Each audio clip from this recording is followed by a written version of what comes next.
It's all your fault. Speed. The need for speed. No spy Running parts, speed. but I guess it'll do. You drag your own token. Can you not do it anymore? Should be able to. I mean, let me refresh the page because it's not letting me grab my own token. I've done it before. Yeah, with this much stuff going on in it. I mean, considering it glitched out earlier and it gave me your ruler, it's probably a tad angry about all the things going on.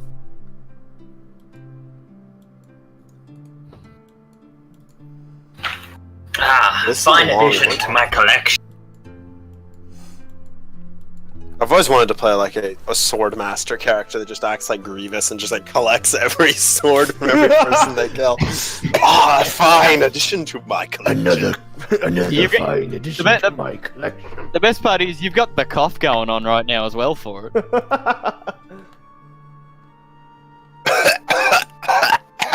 I've What's been the trained in your situation? arts by this General Dooku. Dooku. Elliot, I am not confined by a mere grid. Oh boy. Oh, I think I know why I can't do it. It's because my image isn't very square. It's like slightly too big. Yeah, I'm really squished. It's beautiful. Yeah, Josh, I can't drag my own token. I think you have to do it.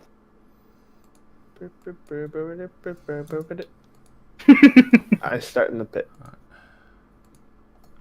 For real though, I'm not confined to the grid. I'm completely unlocked from the grid. This is great. Oh shit, you It's had Dresden too.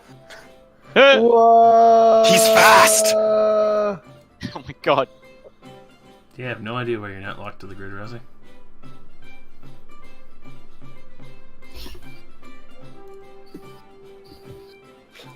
That means you just have to be more meticulous in your token moving.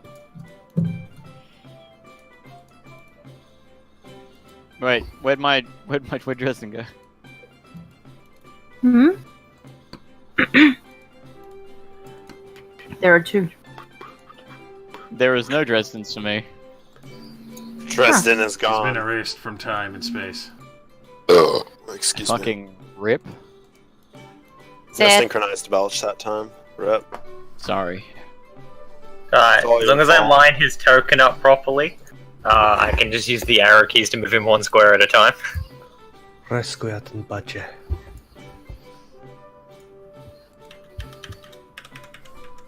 Welcome to Bosnia. Welcome to Playing Bostic Day. Snake.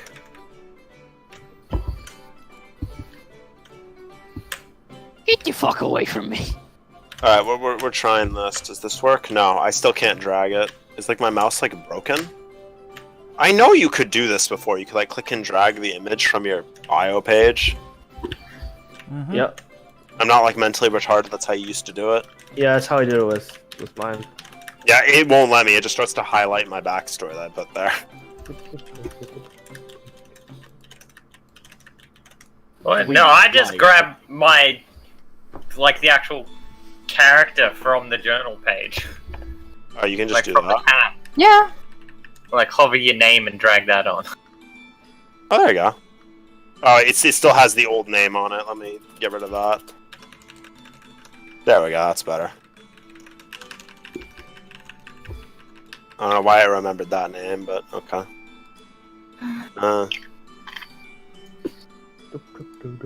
I called just entering. There we go.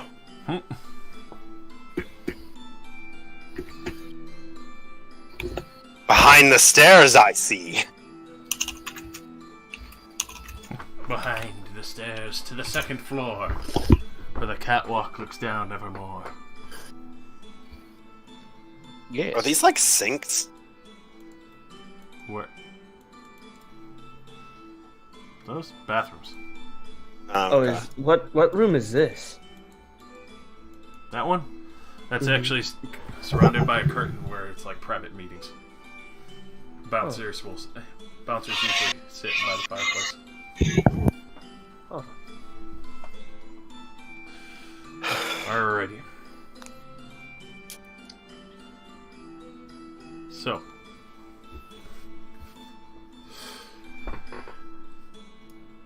As Waterdeep has been at its heights and peaks of prosperity. There's definitely been times of thieving, skullduggery, and bandits and seedy collectives, all the like. Even though it has run rampant for quite some time, many of the patrons and other nobles and keepers of Waterdeep tend to ignore it, while the city guard and other guilds contend with them to have control of the city and maintain peace and prosperity. It's at these times that everyone is coming to the yawning portal between various adventurers, those who've found fame and fortune and opened business here in Waterdeep, or even those who just come to this dive to meet other great adventurers. Whether it be seeking a good tale or to find someone of interest to go on a venture with, or even find someone to protect the caravan, the yawning portal has always been well known, as well as the tower itself opening up to 40 feet in diameter, as everyone knows, in the center of the bar, and people being permitted to go to the Undermountain by the bar owner.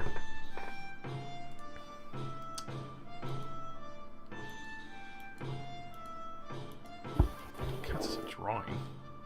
What the fuck happened to it? Apparently that's just how setting it up that way works. They default to drawing. Meaning, once it's fixed, you probably have to reset the default token for my character sheet as well, so it doesn't happen again.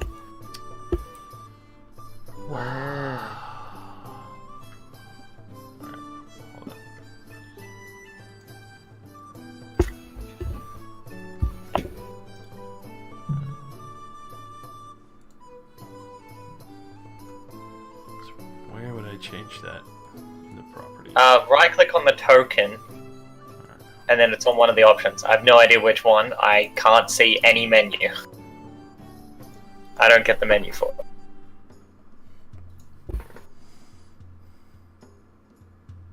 Hopefully this drops down in time.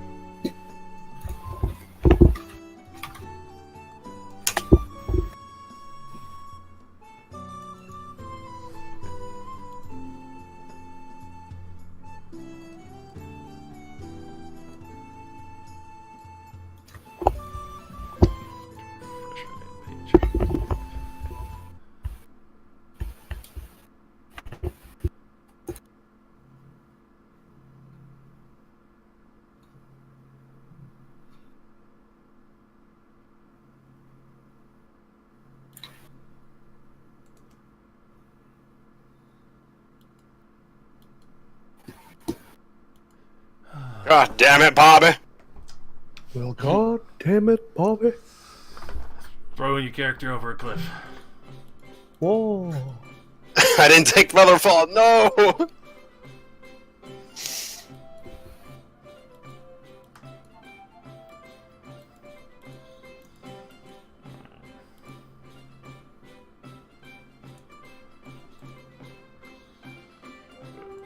Table. Break that board back out.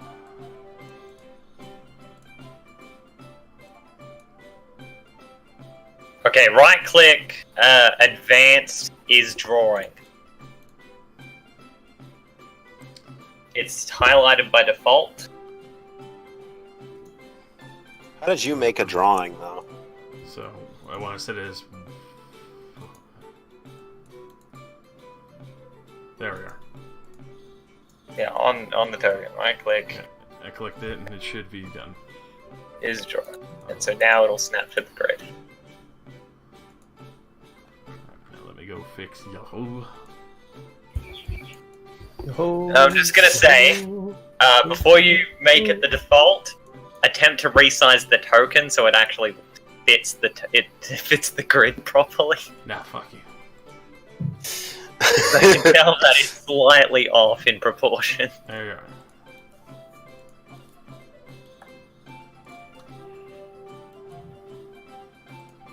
Yeah, let me just turn myself slightly to annoy people.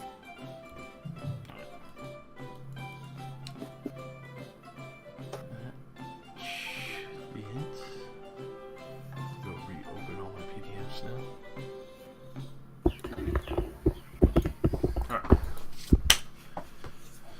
So, back to where we were.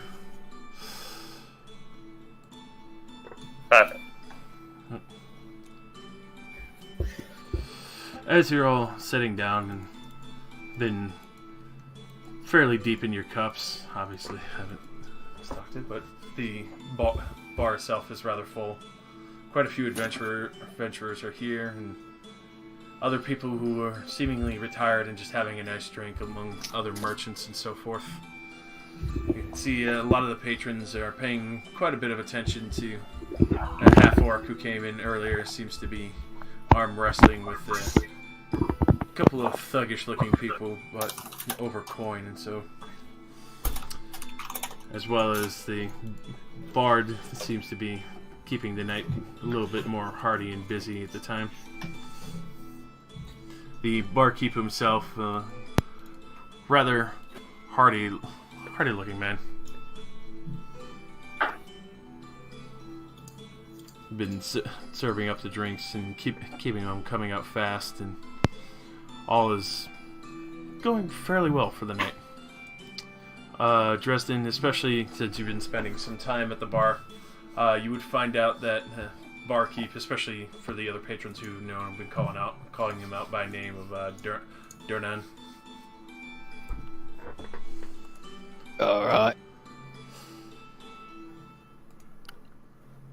For that, you can see that he himself looks a little bit gruff, and you know that from what they were talking about, as well as a few other people who've been planning on going on down the well into the Undermountain. You can hear quite a few conversations going on, him occasionally warning people not to go past the 3rd floor, as to that seems to be the most dangerous sections of the Undermountain, and there's no guarantee of coming back from there.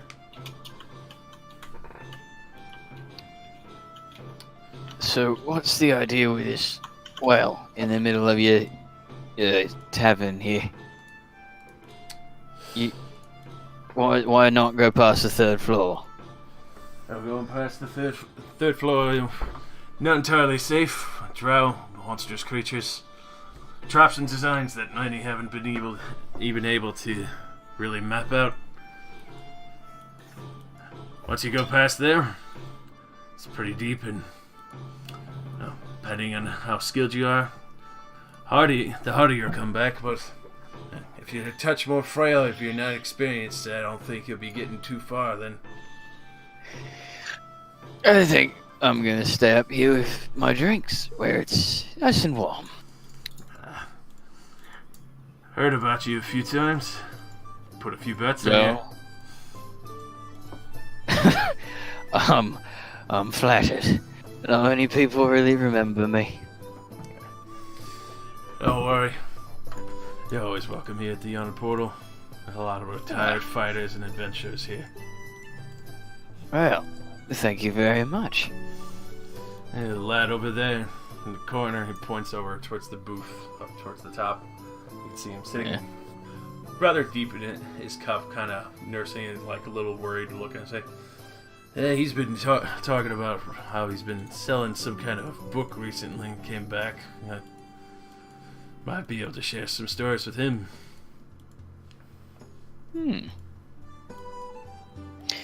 I could, but I think for now I will finish my drink. Good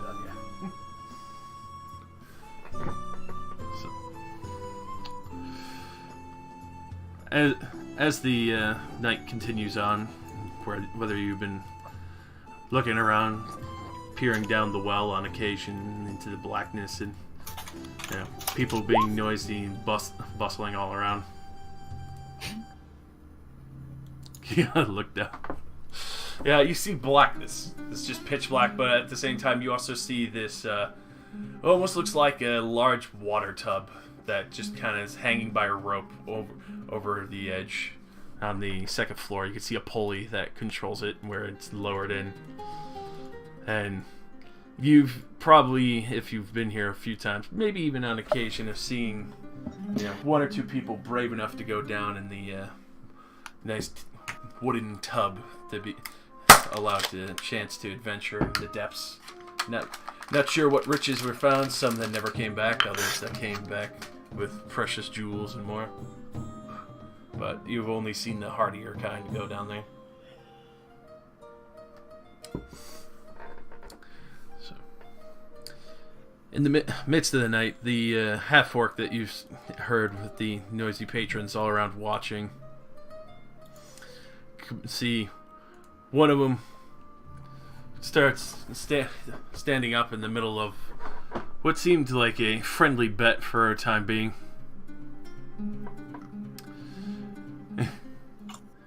And you, as you see them sitting there, and the one patron stands up. You cheated! There's no way! As you can see some of the humans accusing the half-orc of cheating. Is Eudora, as you do look down, kind of sinister. The flickering flames and lights all around are fairly deceiving. You see shadows shifting around, but at the same time, with the stories of the well here, probably fairly unnerving. I cast light on a copper piece and kind of just flick it down. You don't hear anything. Just keep. I mainly just wanted to watch the lit up coin fall. Right, so there's a very beautiful flicker of light. Go ahead and roll perception and see how long you watch it fall. Oh boy! Like, see how far, if you can catch a glint. Alright. It's pretty shiny, keeps going for a bit, but, eventually kind of gets to that point where it just kind of vanishes below the shadow line. It's just completely gone. Fucking... Especially with the size of this thing and the caves below, you can hear what sounds like howls and other things coming up from below as all the patrons are being noisy, and it echoes down the massive tunnel in the middle of the bar. But as the noises flare up around the half-orc and all the other thugs, you pig! Cleaning me mates does you good? Come on, bring it on then. You see the half-orc stand up, who looks like a very frightening 7 foot tall, 7 foot tall and about 6 inches. She just peers down at them. A man with a shaved head and tattoos covering him. The others amongst them looking ready for a fight. You can see that she actually spends no time, doesn't even respond to him. Immediately cracks one right in the face. Oh, I want you to not. And at this point, you just start hearing everyone start breaking out into a full fight around the table, flipping chairs over and throwing drinks around. This is more my element. This is why we have a bad name. At this point, you can see that as the fight starts to break out, it starts to spread around the room a little bit more. As a few more patrons kind of start joining in. We're just gonna have a fucking bar fight. What a great way to start a campaign. I was ready. How ready am I? Oh, I'm really enjoying looking down this well. Yeah.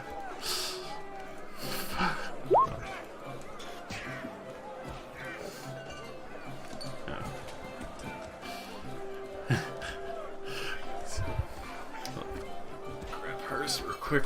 You can see Dernan is especially as this bar fight kind of breaks out, no one dare goes behind the bar. And at the same time, you just kind of see Dernan just continue wiping the bar down and serving drinks to the people who aren't fighting. This is normal. This is regular.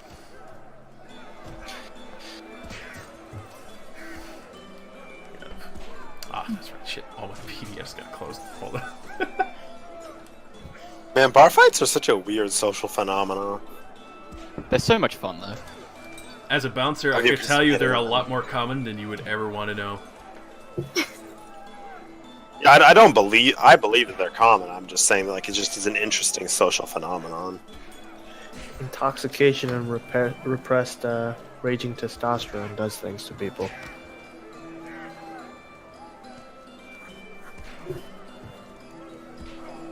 This is where having sleep would come in handy, but no, I had to take responsible spell picks, not memes.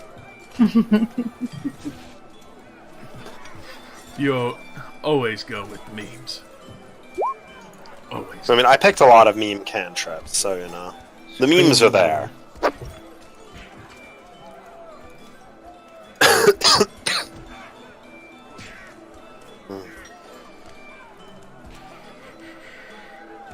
Now I know your agony, Rosie, of having to go through the list of NPCs. Agony. You can just search it. Yours.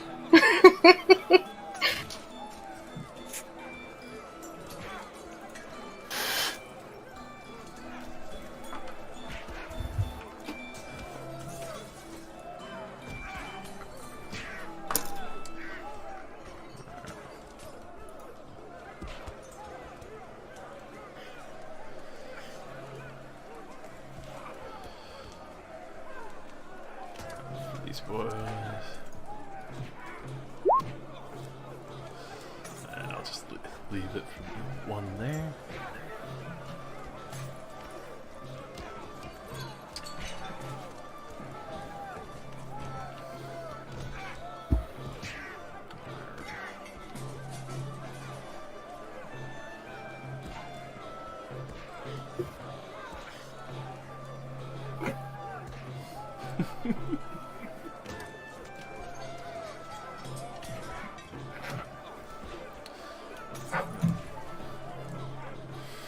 Going to the descending. You see Yagra, which most of you probably would have heard the bets being placed on her between arm wrestling, and then you can tell there's a little bit more bad blood than just that between these men and her, especially after the statement of them claiming that she was basically pig sticking some of their guys. That's that minute after she like punched him, she just immediately gets on him and just starts ground pounding him and fucking just one fist after the other, just like slamming him into the ground as the other guys start coming in to get their weapons ready. Dresden, you can. I have equipped my shield as I've been running up to this because I'm like, oh yes, I like this woman already. I call that an orcish. Love, you got a mean right hook. Just cover my ass.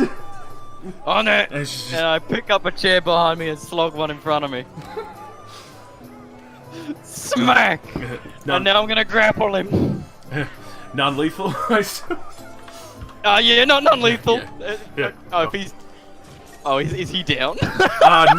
No, I was just asking because you just immediately slog him one, and he just fucking immediately gets grabbed onto, and you can see that he doesn't have the slightest chances. You kind of just hold on tight to him, and he's already pretty like dazed from that. You were gonna fight with a woman, were you? Nah. Good sport. Old sport. Hell, let me go get that fucking half-walk off him! Eve. So Eve has been sitting in this bar in her cloak, and she's just been writing in her book. So I'd say at this moment, is there anybody nearby that's fighting, or is she pretty much isolated? You can see in your half, there's actually quite a few patrons that have just kind of like hugged up against the booths. This is like the little more civil area where, you know, merchants and old adventurers are like not looking for a scrap tonight. Mm-hmm. But you can see like the other half of the bar, especially closer to the bar where the barkeep is just like boisterous and ready to throw down with everyone here. So she watches like fascinated at what's going on and continues writing in her book. I'll skip my turn. Good one. You can see a few other patrons like start standing up, and they're like one throws his glass across the room and just like pulls out what looks like a blackjack.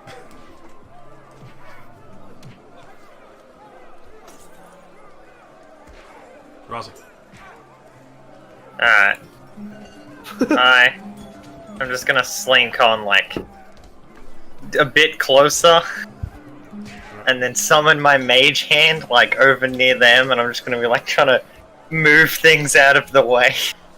Alright, so you're moving the... Not too much shit gets broken. Yeah, you're just, like, moving the chair and the tankards and, like, the expensive overhang pieces from the balcony that's up there. Alright. Ty.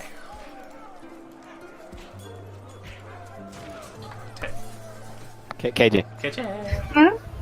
Your turn. Yes. Hey. Barroom Oh, that's Blitz. right. I called myself Ty. That makes sense. Like, what about Misky? Tay or Ty?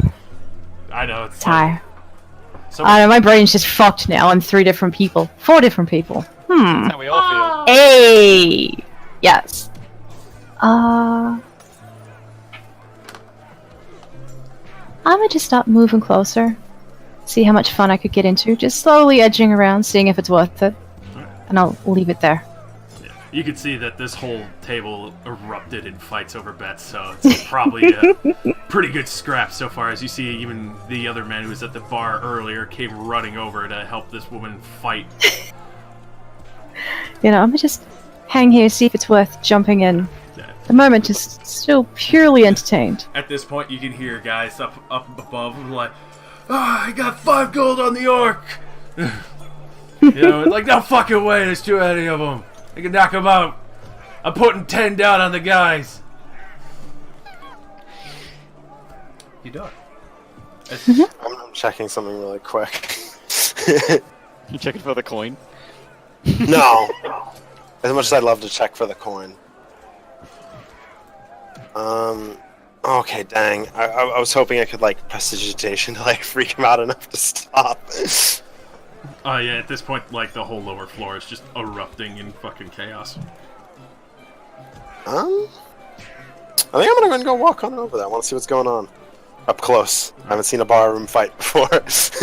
Even though some of the patrons have cleared out quite a bit, you can see that one person seems to be, like, mage-handing stuff away, and the other man that seems to have run up and started, like, fighting with her and grappling the one of them. You can see the other, like, more thuggish types that were on the betting floor with them is, like, about to try and jump them all. Yeah, that's about all I'm gonna do. I'm gonna get closer. Alright. These other guys, especially during the mixture of the fighting that's going on, one that's right next to you, Justin, is gonna try and slug you one, while the other guy's just gonna try and escape your grasp. So roll me athletics real quick. Just see. Oh yeah, he fails. You just got him in, like, the perfect headlock, so he doesn't even get free. Come on. Other boy's just gonna try and give you a quick punch.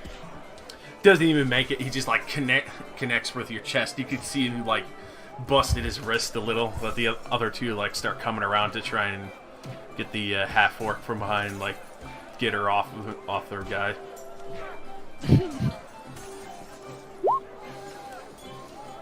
Like, the other two are, like, trying to grab onto her. She's still slugging him one after another, and he's, like, about to pass out from how hard she's just been beating his face into the floor.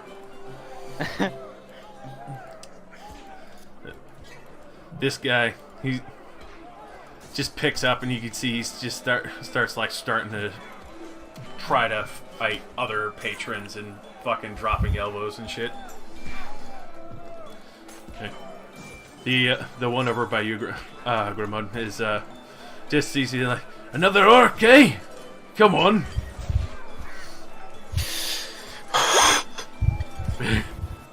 So he'll hit you with a 14 for 1 damage as he comes up and just slugs you right across the fucking cheek. I say we're the violent ones. You see the other two, like, that were a little bit further up. One guy who looks like to be a full like knight guard and all that, veteran. As the other two just kind of stand up and start going at each other, and everyone's just having fun. You see one just fucking slugging the other at this point.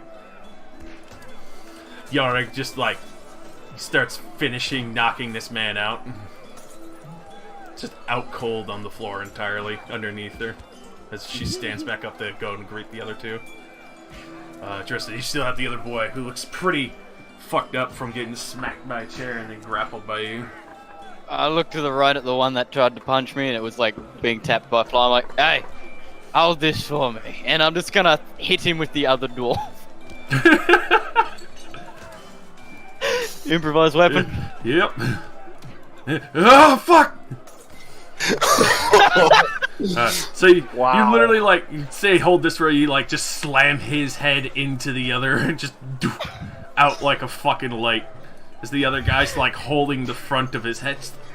What the fuck, man? Bonus action, I grapple him now.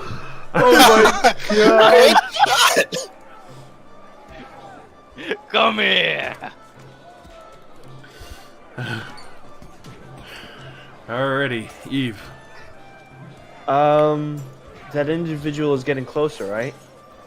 Yeah, it looks like he might be going with you, up to you, or even Tay, who's been approaching slowly. Looks a little more hardier than the nobles. Eve continues scribbling down, fascinated. I skip my turn. Gormon. I'm gonna like glance at him for just a moment and like telepathically just whisper into his mind. I really wish you didn't do that. Roll an intimidation at advantage. Oh my god!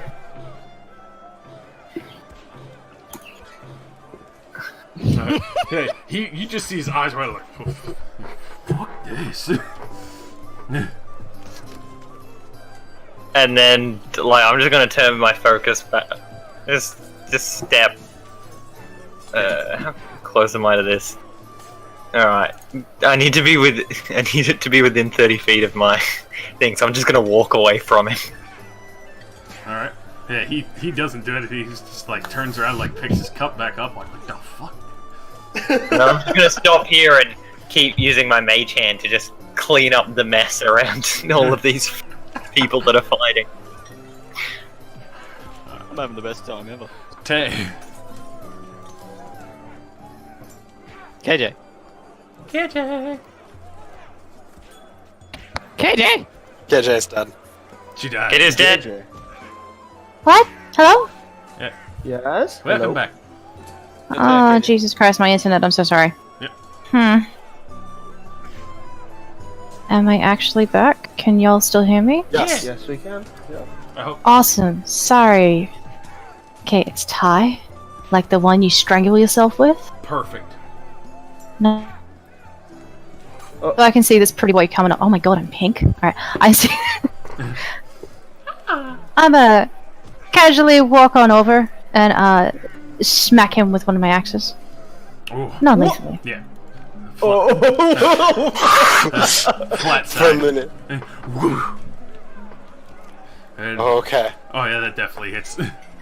Oh shit. Yeah, please tell me you're actually using the flat end. That's really fucked up. Why is that rage damage? Oh no, this Is is that saying in case you Oh say yeah, you're no, raging. yeah. Yeah, nah, not rage. That's fine. Alright, so you come over, you just knock him upside with the fucking flat of your axe, and he's like, oh fuck! I stare at him. You're wandering too far from the fight. Oh, come on then. You're wandering too far from the fight. He gets ready, he raises his fists. Bring it. Alrighty, Eudora. I'd like to walk on up to here and I'd like to press digitation X's over this guy's eyes. So yeah, mid fight, this guy just suddenly you see X's appear over his eyes, and there's a woman next to you, Tristan. What? Go, Are you- mustache man! That's a goatee! But alright, I like a crowd. You can just hear Okay. everyone cheer like, yeah! Okay, I've succeeded. That was my standard action, was putting axes over his head. Oh, just like the good old days. No. This guy, he literally fucks off and goes back to his drinks like after that. Wait, he literally fucks off, like he jerks himself as he walks away? Yeah. Damn, I love telepathy. Really gets me, girl. His secret one-hander. Alright. So, this boy comes around, manages to catch you with a fucking right hook dressed in as you're a little distracted by Eudora. Does 1 damage as he catches you like right on the fucking chin. That's for my mate, you bastard! Oh, I'm gonna make sure you meet your mate in a minute. The other two, one manages to catch Yagra real good by surprise, just sucker punches her. The other one tries to get another hook as she just kind of starts handling them.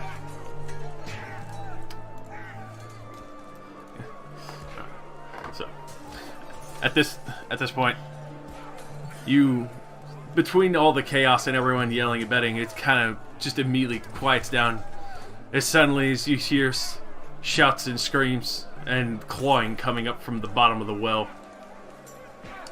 You see this hulking creature appear with a mass of what looks like bloated bats hanging off of it as each piece starts falling off as he gets to the top. What the hell is that? Can I attempt to identify this? Yes, you can. Go ahead and roll me in nature, but at the same time as you're about to do that, though, you just hear everyone screaming out as this monster comes out of the well and climbs up to the top of the bar room. And you just see Dernan sweep behind his bar, scoop up what looks like a great sword, hop over and start running over with a lantern, and he just yells out, "Troll!" Oh, well. There's a I troll wonder what that is. Yeah. Oh. And as you see this, you can see the other creatures start flying off him as this emaciated creature, so thinly and gangly, starts climbing out. As well as the others that look, the other creatures that look fat and bloated fall off him completely as he climbs to the top. But the other four starts flying around the bar, and he looks to the rest of the patrons. "Rest of you, handle those!" As he just starts charging towards the troll as it clambers to the top.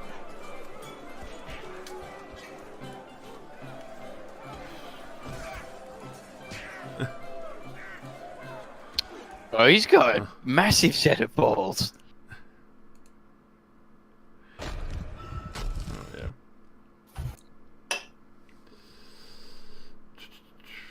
Where did this one? No.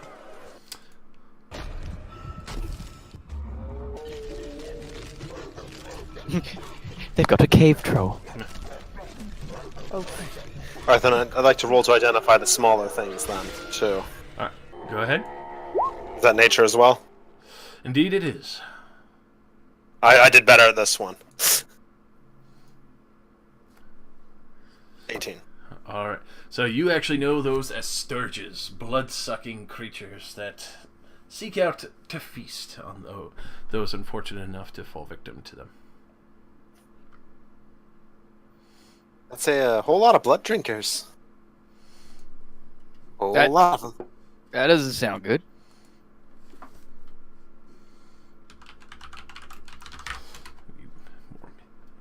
thought I had more saved. Guess not.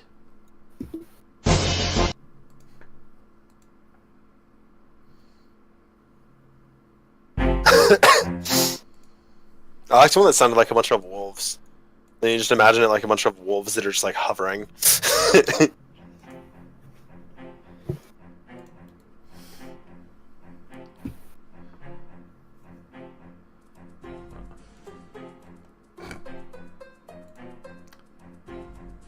Definitely down for that one. I won't worry about it. I'll have to go to my classic go-to for this one. I'll have to get my tracks ready better next time.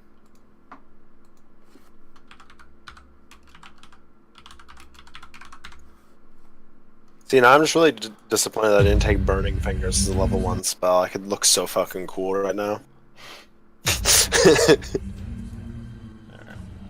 You can't use this again so soon. This is such a good track. Sure I can. Alrighty.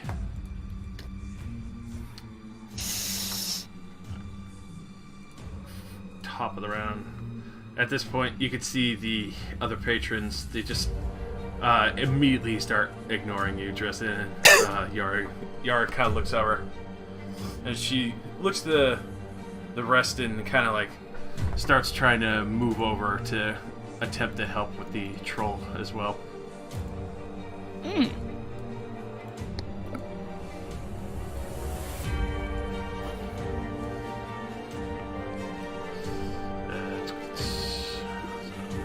Justin. Shall we continue this later? Yeah. Fuck this. Yeah, alright, I'm just gonna drop him. Drop him, he just immediately grabs his mate who's fucking knocked out and starts like pulling him the other direction.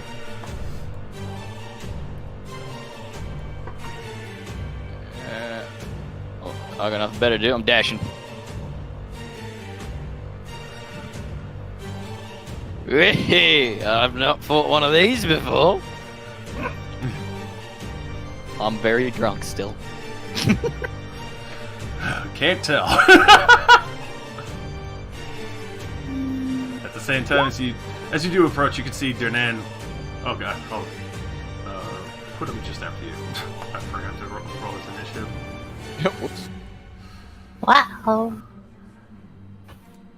But as you approach, you can see that he has this absolutely magnificent greatsword. And as far as you know, this seems like a pretty regular event for him to have shit crawling out of the well that he has to kill. Huh. You seem prepared. Yeah, stand back! Worry about the little ones! The little ones are no fun.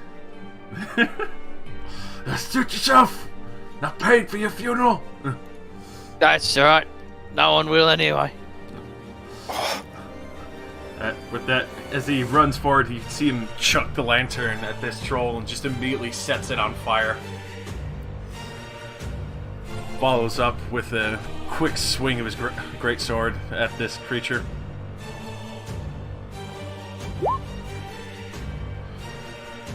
Actually manages to just land the attack as the creature's kind of thrown off guard for a moment and see it lop into the troll. The troll itself, you can see, especially now on fire, starts to kind of panic and just goes to have a swipe at Dernan, just trying to bite and claw him.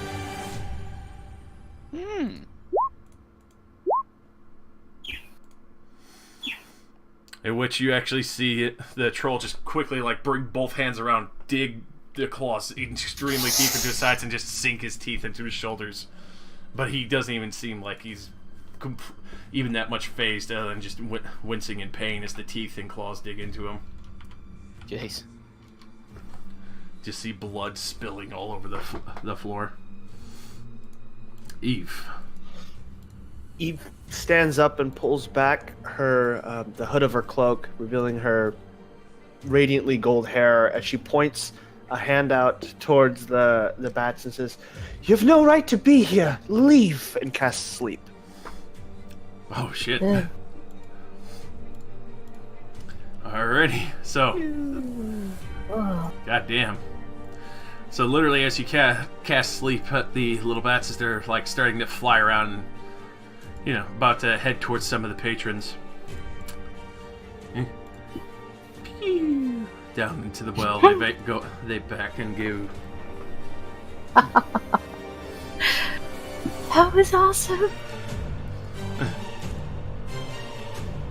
That was a good ass roll on sleep too. It was. And that'll be all. Alright. Go to mud.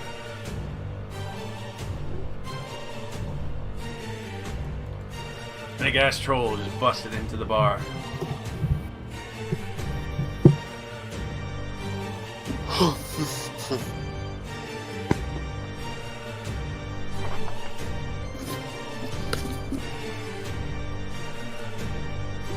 Alright.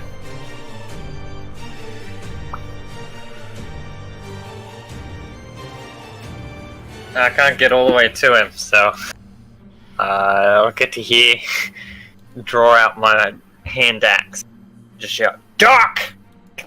Toss it at the troll.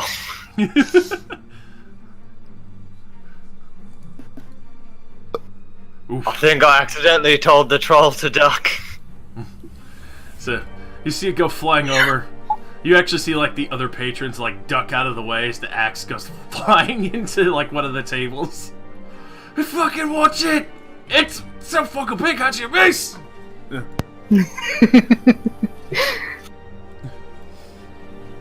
Whoops. My bad. Good thing I warned ya. Are you alright? Are you drunker than me?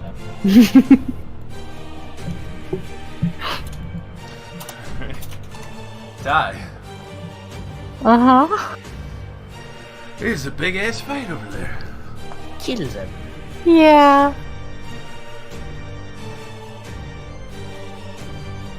I can breathe, I'm fine. I'm gonna turn to the guy in front of me and I'll be with you in a moment. And turn around and I'm throw my javelin. Shit. The firing squad. That fucking hits. Roll that damage. Jesus Christ. So literally just from across the fucking bar, right into the back, that goes, let's go, and just fucking turns to see where the fucking javelin came from. You just see this burning, melting flesh peeling off as the oil from the lanterns just kind of just searing into it. I give it a slight wave. Eve looks at Ty very, very impressed. Yes. Eudora. I grab my diamond. Chilling touch! Oof. Unfortunately, as you cast it, you see hit one of the chairs, and the chair just splinters into pieces. Psst. I guess I'll get a little bit closer. Help my aim a little bit.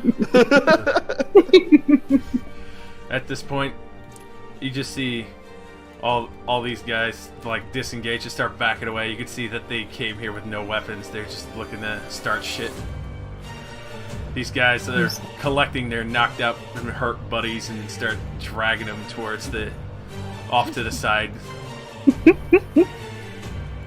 This guy just starts back away like, holy shit. Where are you going, love? Takes an attack of opportunity. Yeah. I mean, if you want to swing on him, he didn't fucking disengage. He just. I want to boop him just a little bit. Oh, go ahead and boop. Oh my. Oh my god! It's not a boop! It's not a boop! Go ahead and roll damage. Obviously, not lethal, I would assume. I'm lethal. Yeah. So, he fucking goes to turn around, suddenly, to the back of the head. Me. My lord, is this legal? Is this legal? She just made it legal. I'm good. That was great. Shoot her or something. Holy shit! I love this character already. So, Yarg starts coming around the corner, pulls out a heavy crossbow, and just volleys out.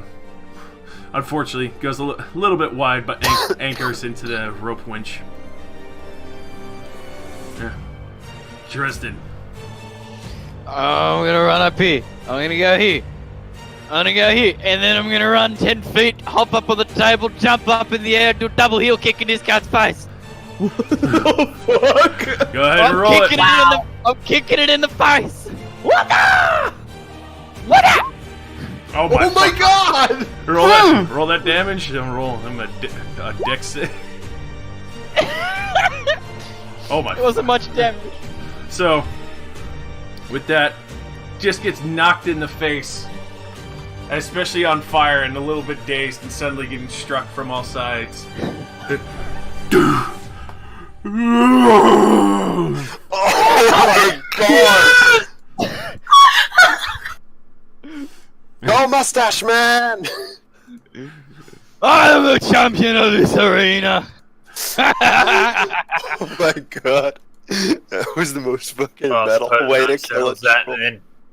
I'll miss that javelin. Yeah, unfortunately, is gone. I land Fucking flat that was on the great. table, and I just kind of turn and look at the barkeep. And I'm like, does that get me a drink? Get you a whole fucking keg for the night. Yes. Good fucking work. Eve will immediately still put up got it. her hood and start running over and look at everyone. Is everyone okay? Anyone hurt? I got drinks. I'm more than okay. Everyone gets a free round. Come on. Celebrate this old bastard's fucking fire in his belly still. Pats Dresden on the shoulder. I'm gonna go get my axe. I can't believe that fucking worked. Get to. That was metal. He's Just gonna look at the ground and sigh because I know my javelin's gone. He just looked down the well and yeah. You. Worth it. You can hear Durnan yell out like, "You, give me." And he points to you, Ty. Goes over to the corner where he has like a whole bunch of confiscated fucking bar weapons that people used to pay for their tab. Tosses you a javelin. Yeah. I know how much it sucks to lose a good weapon. In this case, it was quite worth it. Thank you. So, as everyone starts coming over for their drinks, you see the man from the corner starts immediately coming over. Oh, please, get your drinks in. Please come over to my booth. I have a proposition. Something you might be able to help me real quick. I've seem to have misplaced a friend. How do you misplace a friend? Well, Must be a little friend. definitely, Must be. most definitely. But Eve will immediately start shuffling back to her own table. yeah, and you can see even the man starts coming over to you. You're like, "Excuse me, miss. There's, I believe you'd be definitely a huge help. Could you please come over to my booth for a minute?" She looks at him, and then over her shoulder, and then back at him, and she Yeah. points to herself and goes, "Me? Yes, Me? yes, you. I'm not very good at finding people. I don't know what." I'm sure your magic will definitely be handy. A little bit of the rough types, yeah. Especially with the magic you just performed. She looks interested and shrugs and walks over. Yeah. Please, everyone, come on. I promise you. Can I come too? You join yells from over here. Of course. The more heist, the better. It's so fortunate. So, as you all get your drinks from Durnan, as I take 2 mugs. he happily More hands them over to you. Double fisting mug. I can grapple 2 creatures with 1 hand each, so I'm using that to my advantage to grapple 2 mugs of ale.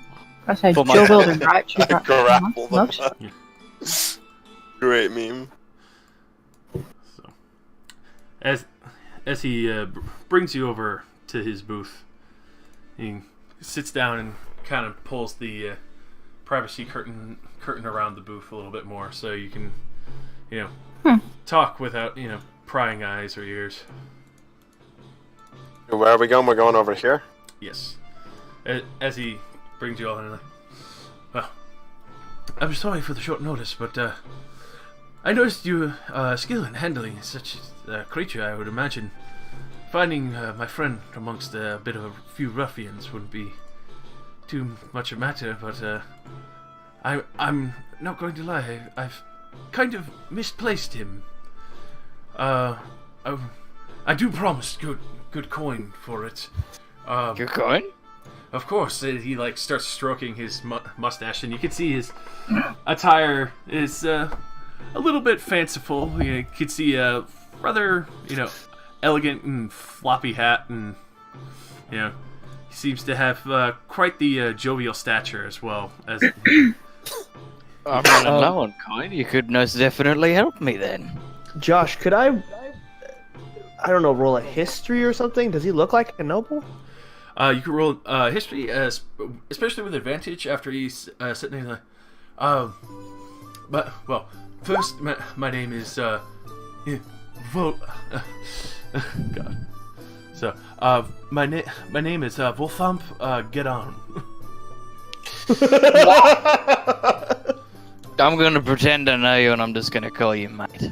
I guess you haven't read my book, Volo's Guide, but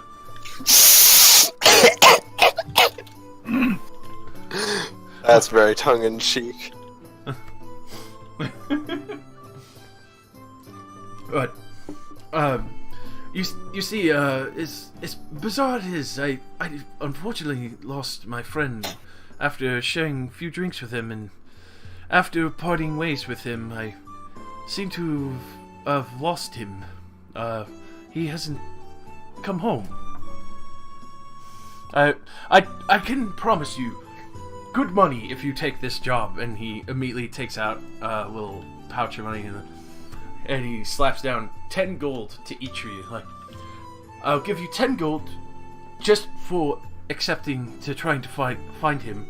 If you do find him and bring him back safely, I promise you there'll be 10 times as much.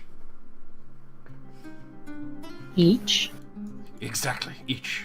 Is good faith payment if you are so kind to help me try and find my friend. I unfortunately lost him.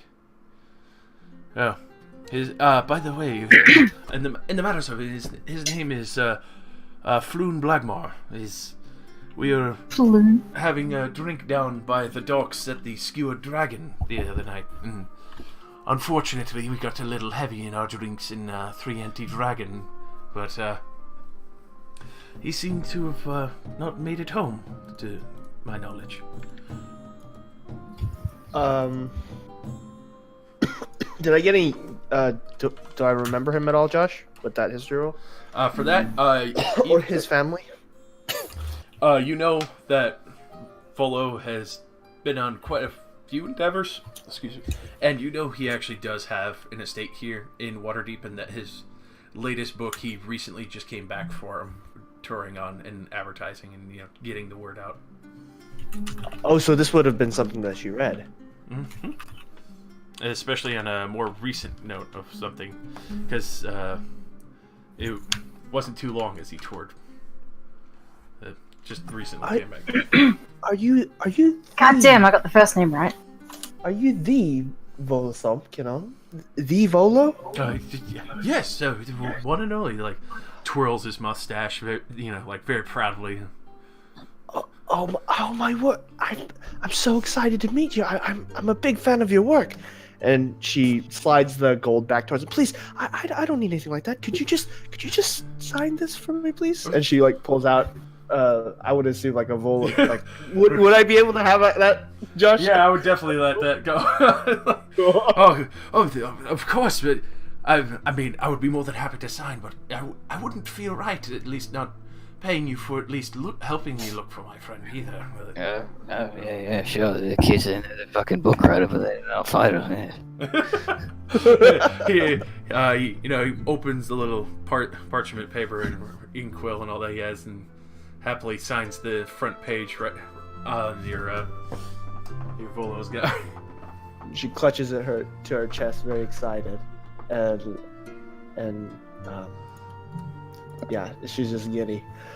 I'll just very obviously lean across the table to the other three and loudly whisper, Is he meant to be famous or something?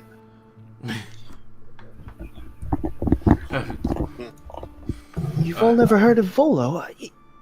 You're all adventurers, aren't you? Have you taken one look at me? I'm covered in dirt. I That's drink debatable. profusely, and I punch things. So yes, an adventure. The only thing I am right now is lost. Do I know you? No? You You have a nice mustache, though. It's a goatee, and you look familiar to someone I've decked once before. Well, on the matters of that, I would imagine you would have plenty of time to discuss this as you look around if you are willing to accept it. And if you do find my friend, like I said, I promise 10 times as much as that. Another 100 gold for bringing him back to me safely.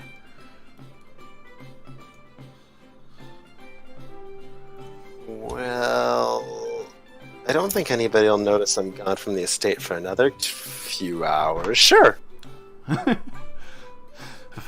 Fantastic, eh? For the rest of you, as he kind of looks to all of you at the table. I put my hand over the 10 gold in front of me. Sure, nothing better to do. Fine, I can use this. I take the gold. Wonderful, wonderful. The man that you would be looking for, if anyone has news of it, down at the docks still. The last where we saw him. Well, he's a rather handsome-looking man. His early 30s, wavy red blonde hair, and has he dresses rather flashy, which is why I worry. He's dressed as almost as a princely garb. And at this point, it would be about 2 nights ago, I believe. So, especially, I was trying to find someone before, but unfortunately, no one really seemed to really be up to the task and wasn't being more than just thuggish. But I would definitely ask that you check down by the skewer dragon over by the Dark Wards.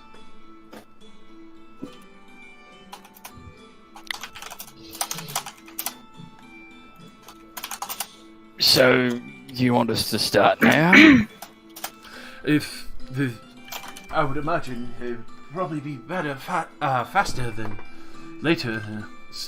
The sooner you start. Alright, I slug back both my drinks. Let's get a move on then. Fantastic. And be sure to keep a room here at the Yawning Portal and wait for your arrival back. Yeah, alright. Apologies. I seem to have gotten far ahead of myself. I've introduced myself. I haven't had a chance to get the names of those I'm hiring. How rude of me. No one's ever heard of me anymore. I'm Dresden. Ty. I'm Gromid. But you can just call me Grom.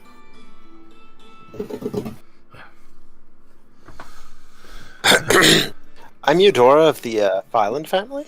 Nice to meet all You of you. what? Huh? Did your daddy send you here? No. Why? I'll talk to you later about it. Okay. For future reference. Do I... is that an actual family in Waterdeep?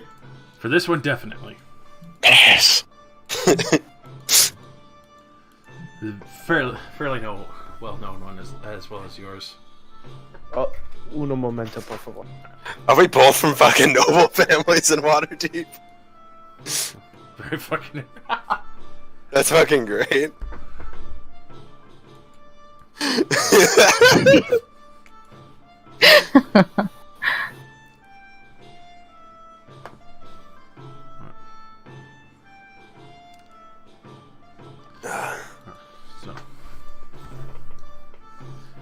I would imagine. At this point, you can see Volo has a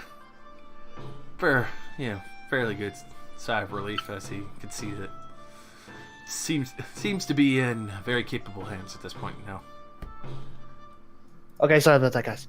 So, yeah, Eve looks at Vola and goes, my name is Eve.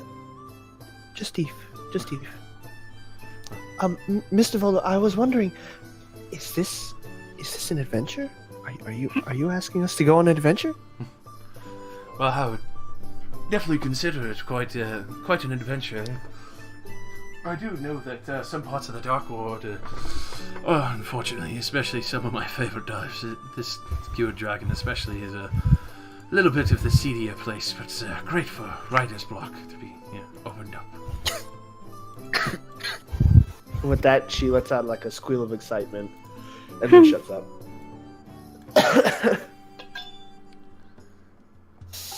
didn't even hear a squeal. Oh my god. it.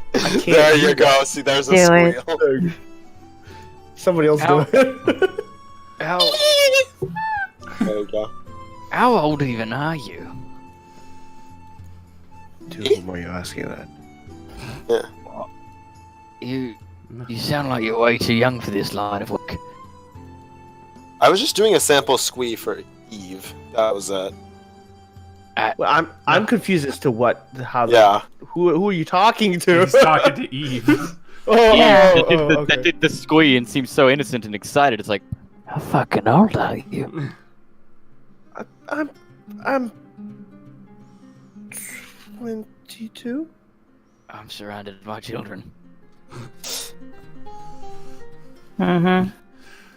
Well then, I'm glad I asked you to go along with it, be able to keep an eye on them and maybe keep them in line. Oh, good. You're paying me for babysit duty. I mean, you just seemingly decked a troll right off the edge of a well. I most certainly did. I would imagine that, especially a clever-looking bunch like this, to need the good muscle as backup, as well as the good lady there for muscle as well. That was very impressive, Sir Dresden. Thank you. It felt friggin' fucking awesome. It looked amazing. Worthy of a book. Do you have one? I do not have a book. Oh. My adventures might be documented somewhere in a library, but I don't think it's your kind of thing. Oh. Gladiator work. But I love that kind of thing. Oh, well, in that case, if you find a library, you might find something on me. I didn't really, but maybe I wasn't looking at the right places.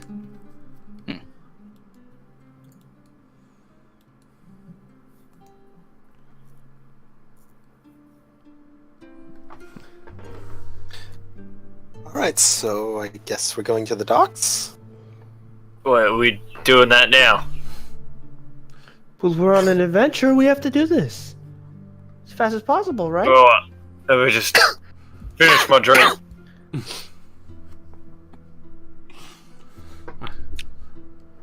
Yes, please at least finish your drinks, of course. Well-earned ones. You guys can do the thinky-think stuff, and I'll do the punching. I like that better. So, do you have any clues, Sir Volo? Well... it's, not particularly flattering, but... Well, I was out with Floon. There was also, another who was, with us, Raina. Never remember. And... I remember parting ways with the two that, as we were out drinking, playing Three Dragon Ante. But, far as I remember, I left them, and you could, things were hard, man. Towards one of these shop areas, a little further in the southern section of the dock wards, as we were heading home. after that, I don't entirely know what happened to the both of them, really. I know it's more of Floon's friend. Do you know where she lives? Maybe we can go ask her. Oh, yeah, him, actually. Oh, I'm sorry. Does he also live in the dark woods? The dark woods. No, he's one of the higher ups who like to occasionally come rub elbows with me and Floon on the lower sections and see the outside world and life for a little bit more.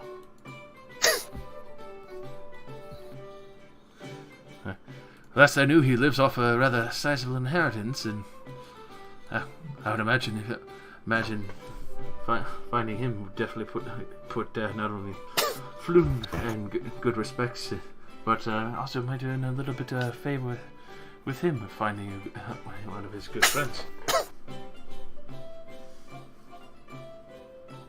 Well, it sounds like we should go meet Reyna.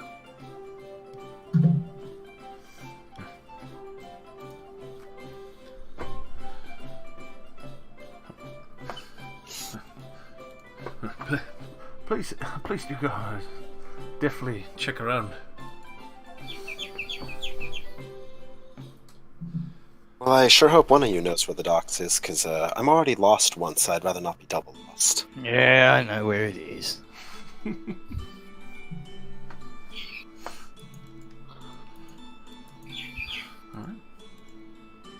I lived here long enough. If you just go downhill, you'll find the water eventually. I mean, that's usually the consensus. That's how I find my way around. To just find docks, or to find anything?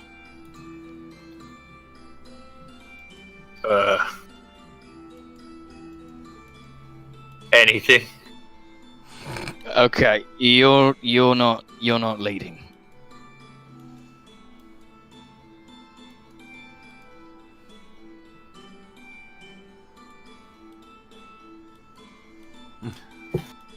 Alright, so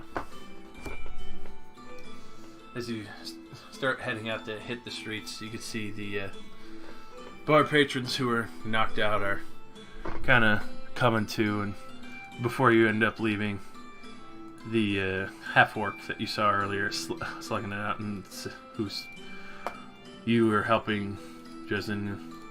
Yes. Comes by and gives you a pat on the shoulder. If I ever see you here again, please let me buy you a drink. Name's Yagra. Yagra. How do I spell that? Hey Josh, can we get a big black book of people? Ooh. Actually, hold on. I can actually show you. I need to go back to my old pastime, which is recording everything that happens. I love it. I love it. There's Sorry, I didn't have it myself. Dernan, the barkeep.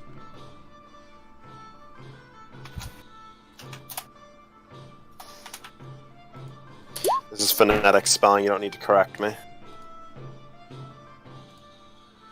And then Volo himself.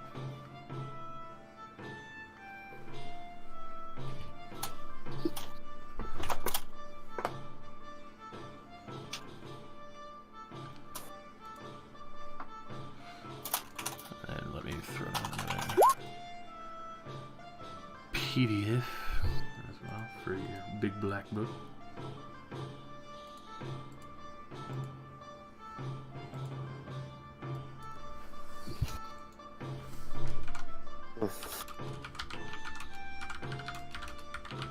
I really fucking slacked off in the later half of the last game doing the big black book of people, but that's because I did so much of it. Okay, so we have Dernan, barkeep of, what's this place called? The Yawning portal. I want to call it like the sunken hole. Sunken hole.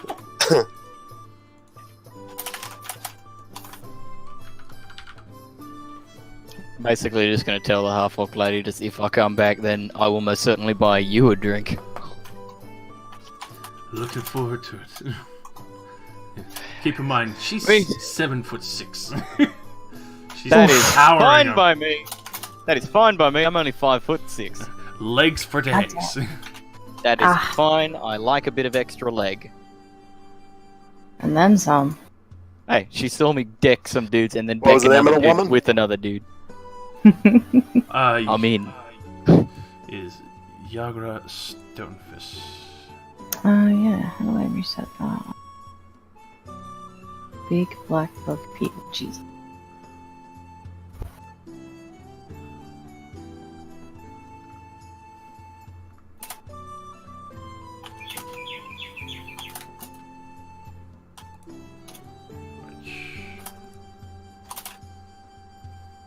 Okay. All right, that's it. I'm committing on British.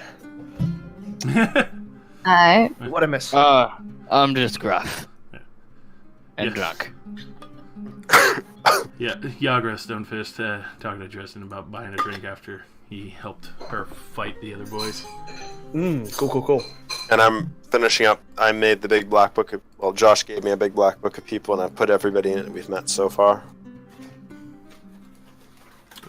Our handouts should all stay there.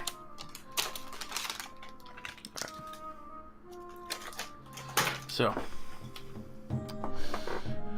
as you start heading out towards the dock ward, especially being on the little bit of a darker time of night, you can see the sun setting as you start reaching the dock wards. It's fairly dark, and as the mists kind of roll over from the seas, you can see the various street lights are actually knocked out, and some of the panes are smashed, the candles are stolen out, and other than the few shops or other things that are more of the dives or brothels and such are still around, and you get pretty much the only things providing light aside from the moonlight and stars themselves as you go down the street facing out towards the ocean, heading towards where Villa mentioned the Skewer Dragon Tavern was.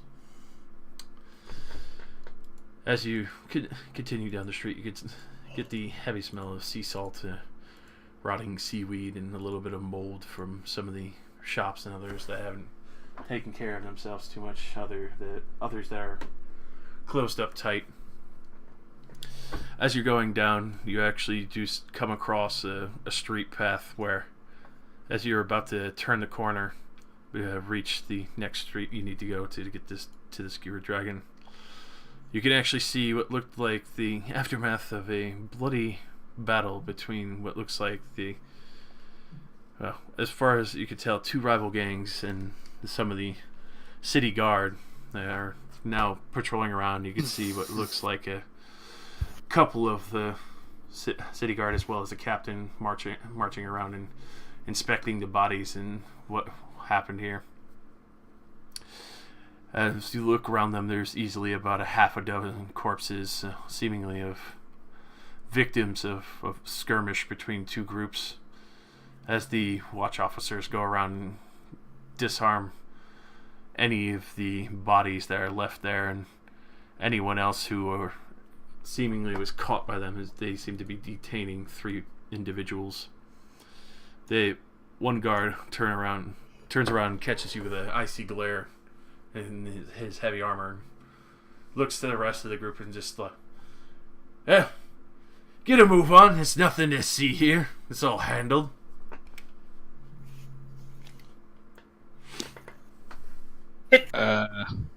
Alright, but what if I was to ask you what exactly did happen here? I told you already, and there's nothing to see here. City Watch has it under control. Uh-huh. Right. Any of you got any ideas?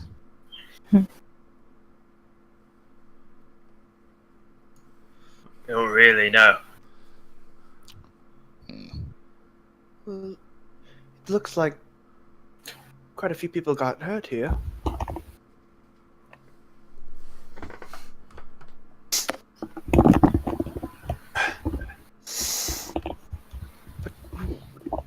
job to do. Shouldn't we go do that? I thought we were looking for the guy who dressed really funny. What's his name? Floon? Floon? We're looking for Floon? Is that it? Wasn't it the friend of Floon? The dressed Rain. funny? You could see one of the guards turn by like, you see any fancy dresses around here? No, just a bunch of thugs and gangers. You could see as he starts collecting like a few other daggers and rapiers. If you look for someone on the docks, go the street over. We're not letting anyone through this section until we clean up. Watch yourselves. Best not to interfere with the guard's business. So, as you start moving down the street over, you can see that even though the watch was there quick enough to catch those who were left in the skirmish, just especially the fact that there's still a dozen bodies there, you could tell that the gangs are at an all-time high, and especially feuding over shops and other locations, the dock ward being the more seedy part, and kind of starts giving you a little bit of an inkling that something might have happened to the nobles that were sharing a drink with Volo down at the Skewer Dragon.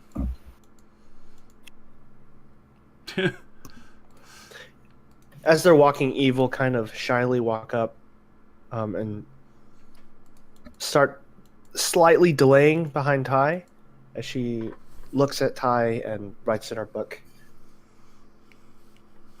And then eventually musters up the courage to say,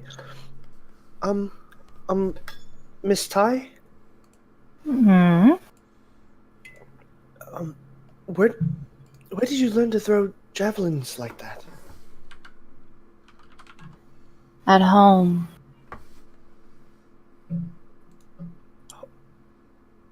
And where would that be? Don't ask me questions. I haven't written up a backstory. Writes that in book. Fair enough. Shit. She writes that in the book. The eyes like glass over. It's like the error 404 screen from Windows. Backstory not found. Try again later. I just had wide eyes and like, shit.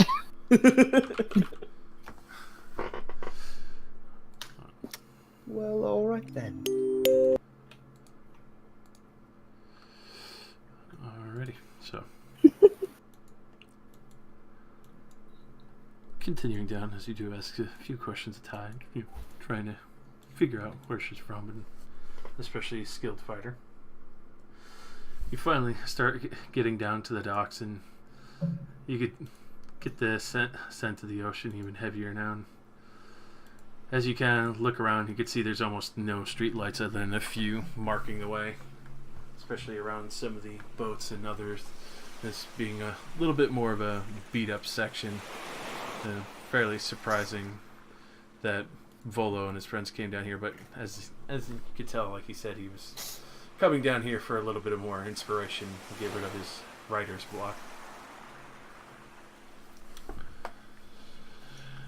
As you start making your way down, you start getting closer to the location of where you were told the Skewer Dragon would be. But you kind of start coasting by. You can see that there's it looks like a few scuff marks on the street stonework itself, and in front of a rather peculiar looking shop. All seems to be rather out of place, even though it's still very clearly wide open and allowing anyone to walk in. You could see that there looks like a painted figure of a small beholder on the sign itself, with multiple eyes kind of going around at about 8. Everything seems to be very heavily painted purple on the outside, and says Old Zoblob's shop. Zoblobs.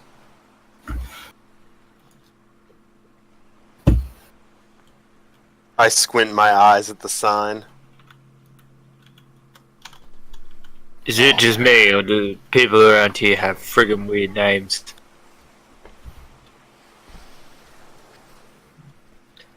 Well, it is water deep, so You get used to it.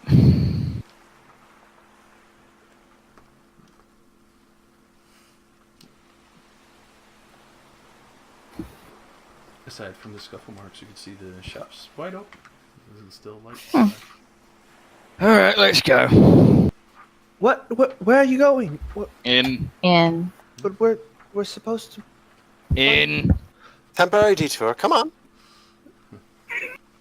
Come on. Come on. Guess we're just asking around now. So as you Sorry, ma'am. go to enter into this strange little purple shop with the odd little beholder, as you get closer, you can see what looks like almost like a handmade stuffed animal, but that of an actual beholder, kind of hanging in the window, God. completely purple, and just kind of dangling there in a string to add a little bit more curios to the shop. As you do start entering in, a cloud of lavender-scented purple smoke starts to trail out of the shop as you come in and pass through the little beads there. As you peer inside, every wall is painted purple, and all the dusty knickknacks on the shelves are dyed a deep violet. Though, This is a flood of purple. as you kind of look in, you see a peculiar-looking little gnome sitting cross-legged on the counter of his shop, where he has rather bizarrely plume-colored robes, as well as his cheeks are seemingly decorated with 9 purple face-painted eyes.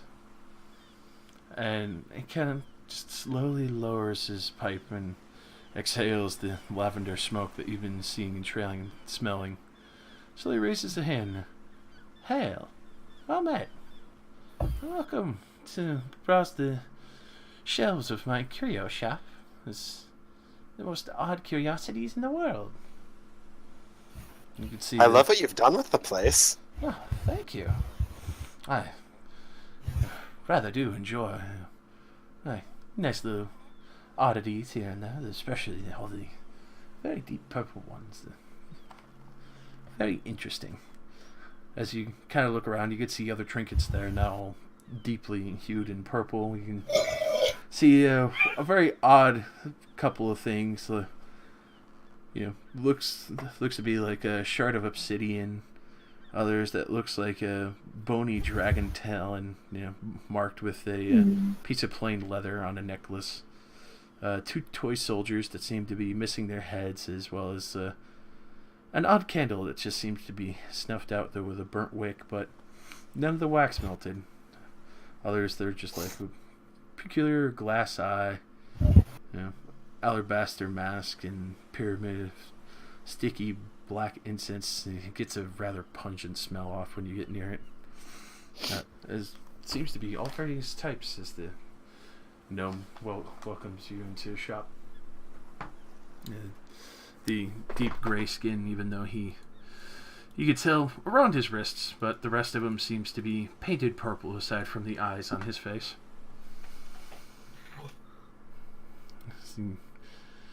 Just kind of sits there slowly puffing at his pipe. Might I interest you in anything in my shop? I might be surprised what you end up finding in here. First of all, why is the outside of your shop all scuffed up?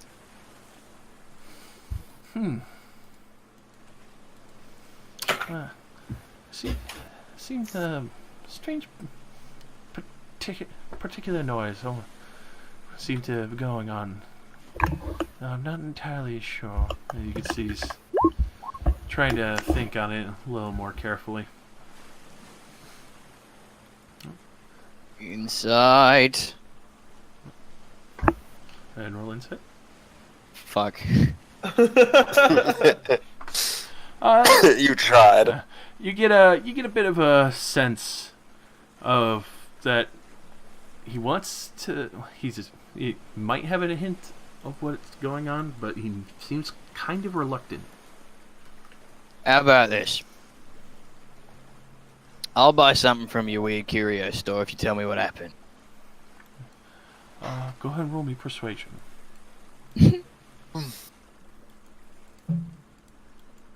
Ah, Oh my god. Whoa!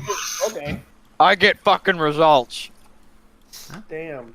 Mr. Dresden Detective. Living up to his name. So, as he sits there, gives a nice little puff of lavender smoke out of his face and sits up and like, I see that as fairly reasonable for the trouble. Hmm. Kind of points to all the odd little curios. If you just want to grab one at random, go ahead and roll a d100. Is there anything that would actually that looks more interesting than anything else, or is it all just relatively the same shit? For that, if you want to try and find something of particular interest, go ahead and roll me an investigation. As it's a mixture of strange curios in here. I will also roll investigation. I found a rock. Oh my My fucking god, he's on fire tonight. I'm on fire. Alrighty, so as you go poking around,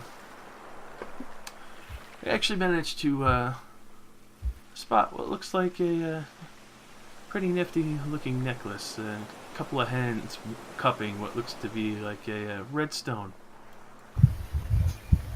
This. What's this? Looks like a interesting little thing.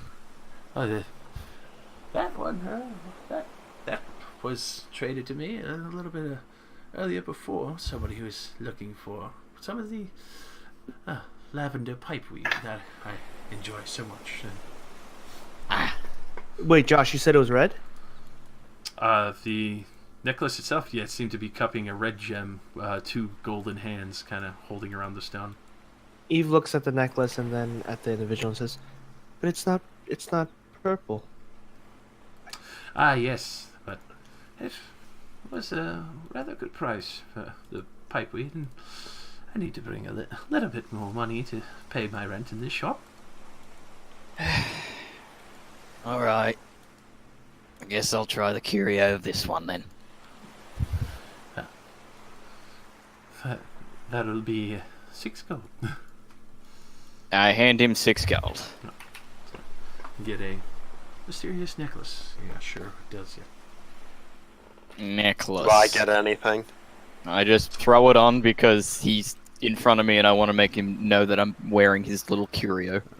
And Eudor, go ahead and roll me a d100, because unfortunately you don't seem to kind of niche out too much amongst the mixtures. So you end up finding a fragment of what seems to be like a beautiful song written as a musical note on 2 pieces of parchment. That's weird.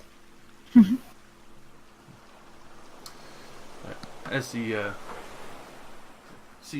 pay up the 6 gold, and he happily kind of tucks that away. Oh, I definitely saw what seemed to be about, as far as I could tell from my shop here. So, no, it's not my business unless I want trouble. But I saw what seemed like 5 people coming in from the side alleys over there and approached 2 rather nicely dressed gentlemen. A little bit odd for the docks, but they seem to have jumped them and dragged them away. The only thing that I really caught amongst them, aside from their dark garb, was one seemed to have a tattoo of a flying snake on his neck.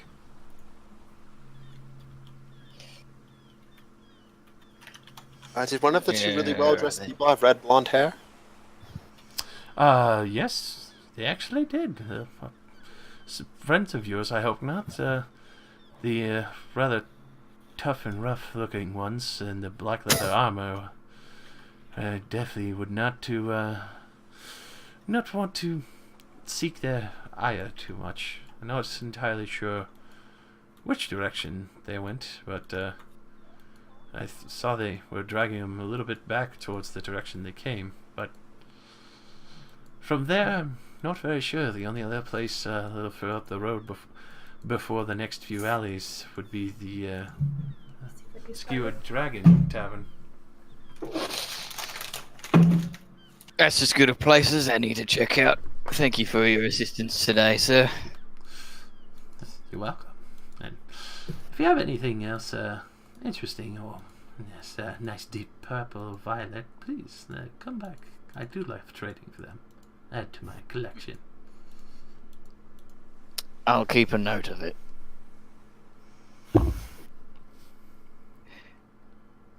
Are you all done shopping, or are we going? I'm good. Let's go. Do you have any books? Oh, he points over to a whole shelf of them. Some that look fairly used and beat up. Others that look like different songbooks, and some that look like people who are struggling to be up and coming writers. Do I find any that looks immediately interesting?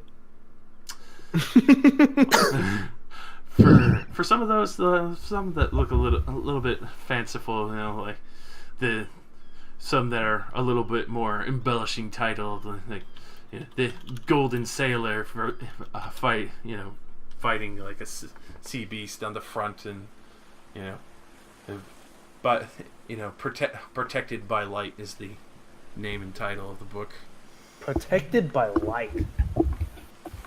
Well, how much is this one? Oh, the simple 1 gold. I know some of these books tend to come back, and I do enjoy sharing them. And Eve will reach into her satchel and brazenly pull out like a pretty hefty sack of gold and like put onto the table. There's a good clink. Oh, She pulls out a single coin and then puts it on the table and says, actually, I don't know what she would say. I'm trying to think. Stares him in the eye. Thank you very much. And pockets the gold again and the book. do enjoy. Be sure not to let anyone at the inn see that. The book? No, is it, no. Is it a dangerous book? No, your purse. It's surprisingly heavy. Just keep an eye on that. Oh, okay.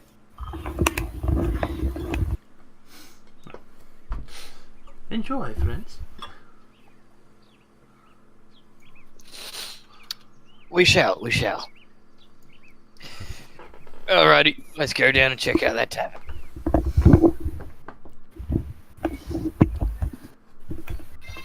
Alright. So, The bauble you gave me. so they're heading down, leaving the scent of lavender behind you and the odd little deep gnome painted purple with the beholders and trinkets in his windows. As you get further down, you can see that the aforementioned skewer dragon seems to be facing an alley. You can see the signs that runs between Net Street and Fillet Lane. Doesn't seem too far, as the old deep gnome mentioned.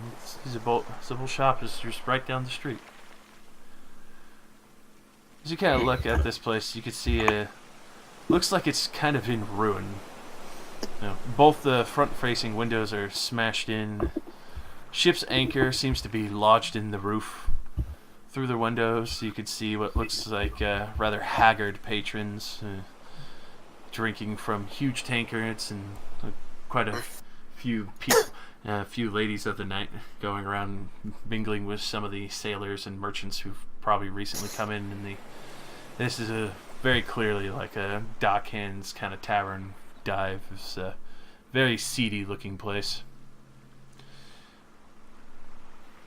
As you slowly kind of make your way in, you could see that a few patrons kind of give you a look in this small little disheveled area. Some that seem to be playing the Three Dragon Ante, or even some cards in the corner. betting what this looks like copper and silver, as the others just kind of cough and drink heavily. It's rather silent and just have the soft sound of the waves washing up from the back of the little tavern. Has anyone else got any ideas for gathering information?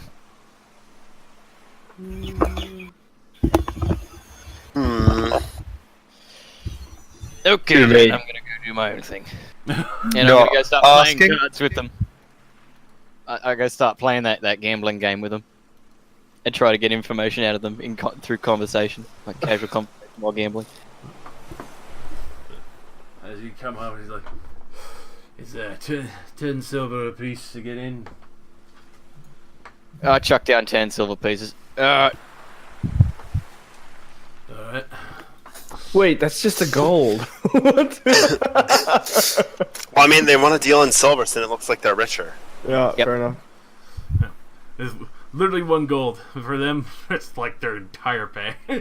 Also, course, so it's yeah. easier to divide if you aren't a filthy rich adventurer type. It's like, oh hey, here, have 50 gold. Fair enough. I just meant that I just thought it was amusing. Yeah. So, as he starts dealing, gives you your 3 and sets down the first card and that, and starts going around. So what brings you here? You look like you had a good rough night already. Looking for just a good piss wash to finish it off. The other tavern I normally kinda frequent, I had to fight a troll. You know that one with the big pit in the middle? It's a fucking yawning portal. It's a crazy place. You get fucking kicked out of there. Yeah, I haven't been kicked out yet. I don't know why you're coming to this shithole with us. You hear the others start laughing. The other 3 they're still playing the card game. But I am also looking for someone. Hey, who are you looking for? No, he's an idiot. He's one of them fancy noble types, but he got himself into trouble because he's a drunken fool. What are those fancy fucking noble types that like coming down here and rubbing our fucking noses and how poor we are? To be fair, though, if I do find him, I'll probably kick his teeth in just for the fun of it. He had that weird red hair and weird noble clothes. It was around here, apparently. Go ahead and roll persuasion with advantage. As you kind of get a pretty good hearty chuckle from these guys, and obviously have no fucking love for nobles. Yeah, the weird poncy one with the nice looking stash and beard. Left early. The other 2 fucked off, but five guys seemed to fall out. We saw. He looks over to his friend like, "What do you for, Gregor?" Yeah. Yeah, fucking. I think he might have missed the chance that somebody else might have kicked his fucking teeth in. 5 guards in black leather armor went up the fucking way, dragging him around. They seem to be knocked out and pretty roughed up already. If you're looking to kick their teeth in for fucking money they owe you shit, you might be a little late. Well, I mean, if I'm not too late, where exactly would I find them anyway? You could see one who's kind of drinking a little bit heavily, and like kind of sits forward, like, fucking couple nights ago, the fucking. Oh wait, what are you? As he kind of sits there, like thinking for a good minute, and then like sits back up, like he was about to fall asleep. Like, oh yeah, they went towards Candle Lane, and fucking never go near that fucking place. A bunch of fucking thieves up there. You better watch your back. You may end up with a fucking knife in it down there. It ain't. I no can lights. look after myself. That's alright. Anyway, how about our card game, eh? Hey, it's trying to finish up this aim. You sure you want to go find your fucking money? Oh, I'll make myself look like a noble after this game if I win, won't I? Yeah, fuck you. Hey! So, go ahead and roll me a d4, a d6, and then a d12. Oh.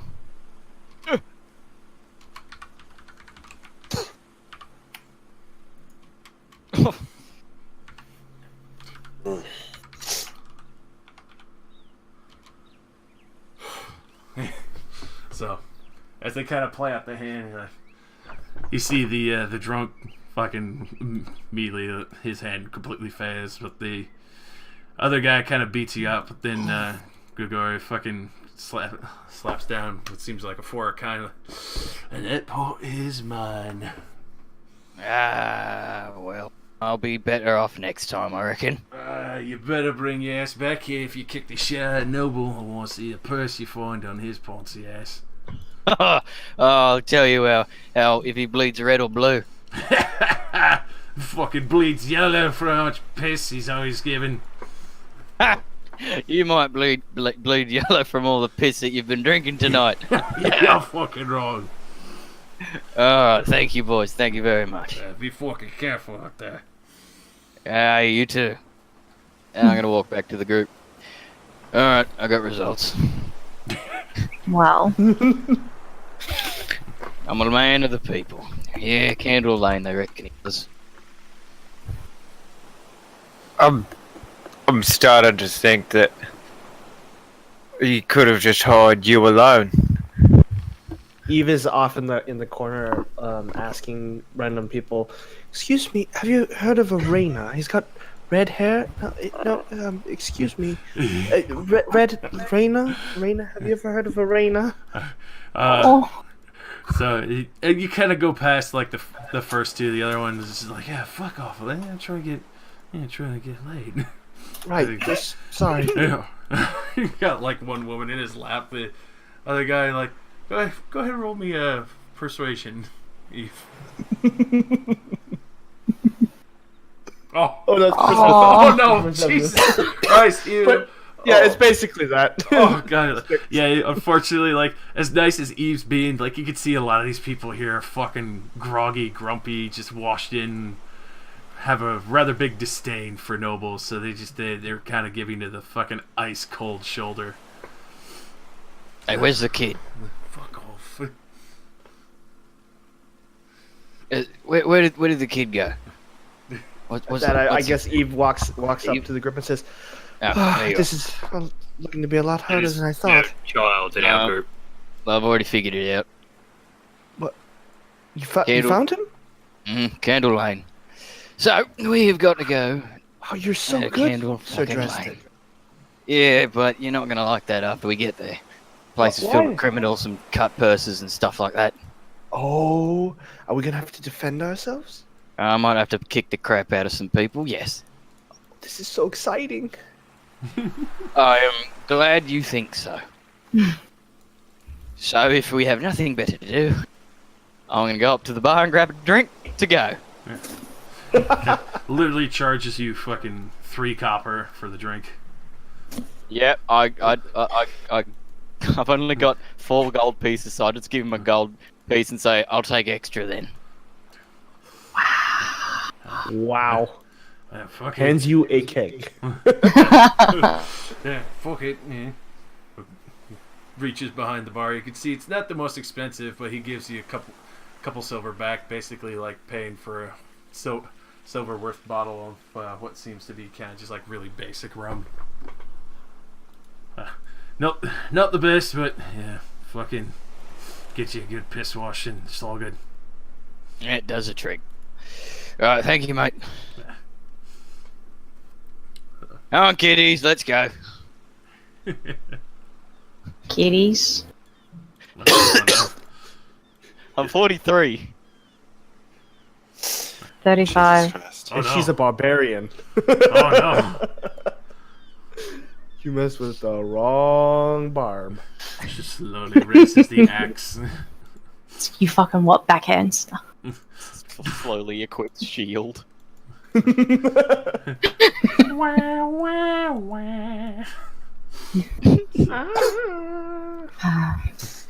Time to leave then. I put my hand on the back of Eve's head and lightly cup her head so she goes out before me so I can follow up the back of the group.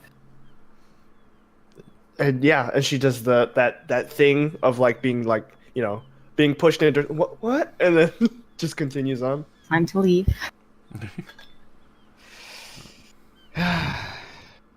Alright, everyone, just be careful, keep an eye out. Candle Lane, not a nice place. Right. Exciting. While I'm drinking my drink. Alright.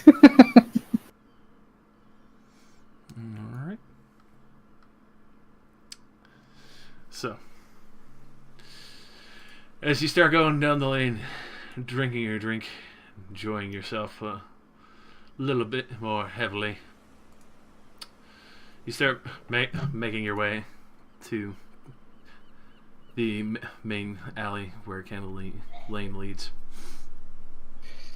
And as you start going down, you can see that it seems to be fairly pitch black, except for one particular light that seems to be lighting up a yard.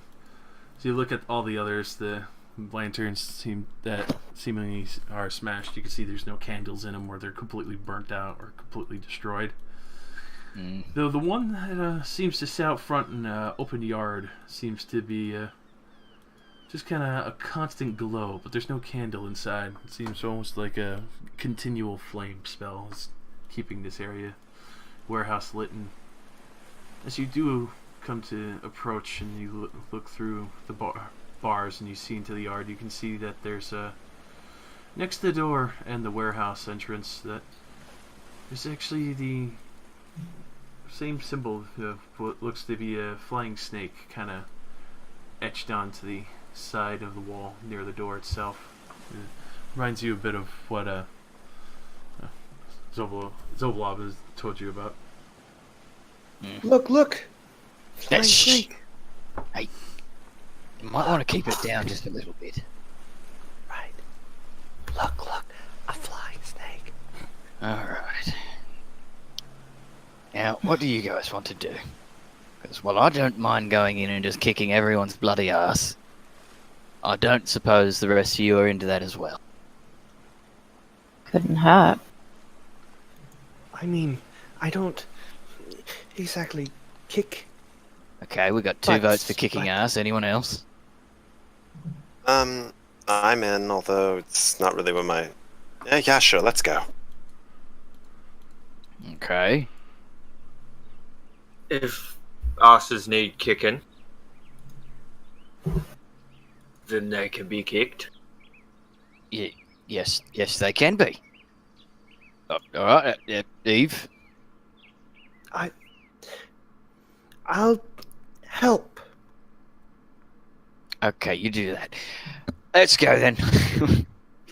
Gonna stroll in? Alright. They kick down the door. What up, fam? Walk into the club like, what up? I got a big axe. I got 2.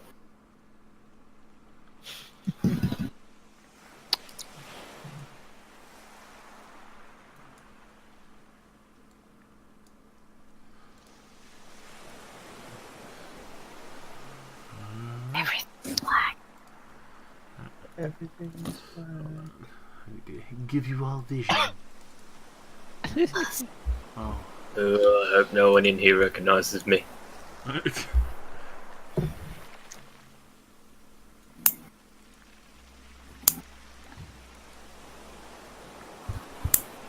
Somebody be stepping nails. Josh? Nope. I'm TMing right now. I don't have time Oh. to clip my fucking fingernails. Though I do appreciate you thinking of me on that matter, because I do it quite often. Wait, is this hand drawn? This is beautiful. I can't see anything. Hold on. Bottom left.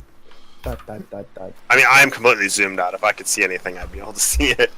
Yeah. These are the kind of maps I have to work with from the actual module, so it's beautiful as fuck. Oh, wow. Uno mo- I'm the excited. Oh, wow. Is it just like, are those golden lines just supposed to represent walls and stuff, or? That's just accents to the actual map that they threw on there. These are Jesus. actual pictures from the book that they used for that. Okay, so this is like fencing, and this is like a gate. Mm-hmm. Okay.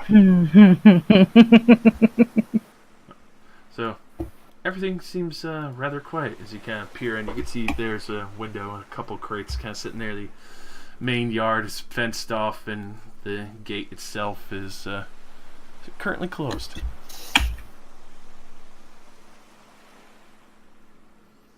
Okay, I'm back. Welcome back. Everyone you. can see? I'm good. Yep. All right. Well, I mean, we all appear to be in favor of going in, so I'm gonna grab onto the gate and try to open it. Opens up. Okay.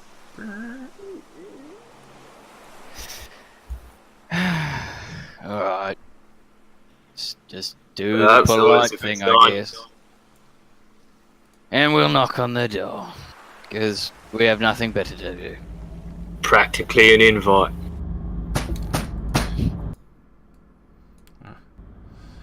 No response. No.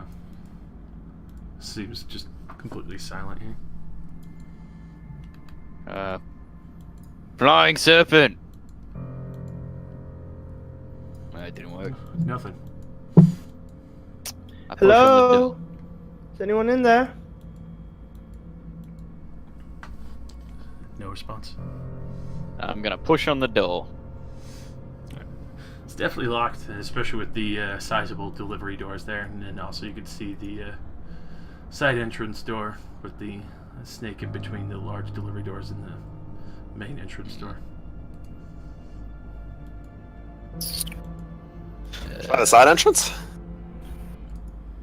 Is this it, or is it up there? Hey, what's this? That's it right there. So you jiggle it, it's still locked, but you look over there, Justin, you can see a window, but you're fairly sure you might have to smash the glass to get in. Well, if all else fails, we got a window over here, guys. Wait, give me a second. You, Go up. Can I see like a latch or anything on the other side of the window? For that, you actually do see a latch. Alright. I want to mage hand and use it to open the latch. So you quickly see Grimhud do a little bit of, finagling with his fingers, and suddenly you see a mage hand appear on the other side.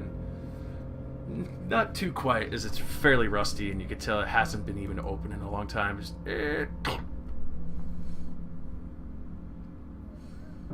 Alright, well that's better than smashing it. Well, it still ended up being a bit loud, but I mean, we already shouted at them. If anyone's here, they probably know we're here. Yeah, good point. Anyway, alright, fuck it. I'm gonna open the window, and I'm gonna go in. Alright. Big clunking as I fucking chainmail go in. It's easy enough to just pop it open. You just get the musty smell of rot as you kind of look around. You can see there's a lot of rat droppings, this heavy smell of rat urine as well, mixed in with everything here. Kind of looks rather old and decrepit. Get a mixture as well as what seems to be almost like vinegar, brine, and rotting fish. Oh, that's bad. I don't Alright, think anyone's alright. actually been here in a while. Come along, ladies. Don't want anyone sitting outside. Draw too much attention. Breaking in. I think it actually smells kind of different.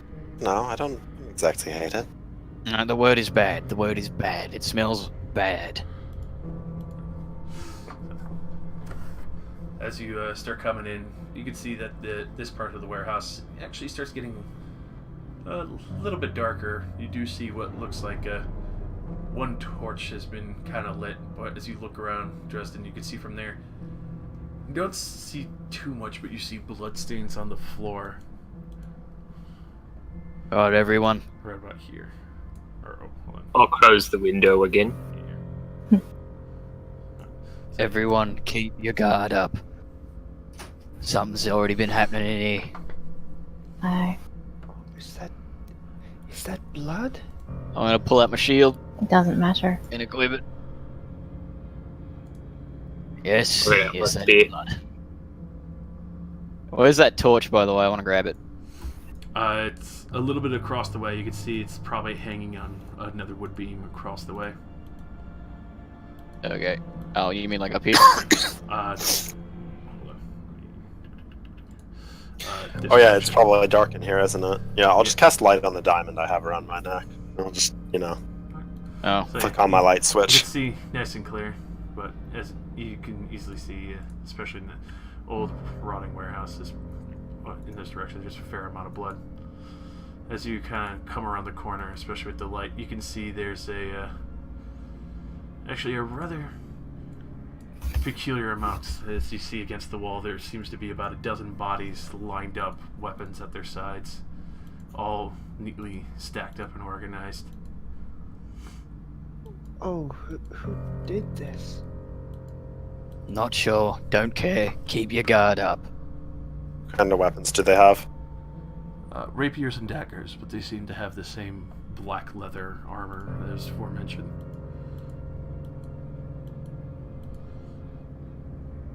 Isn't this how they said that the gang members dressed? Is on the corpses? Can we see any flying snake symbols on their necks anywhere or something? From there, Oh shit! Oh, turn order came up. The mystery on our hands.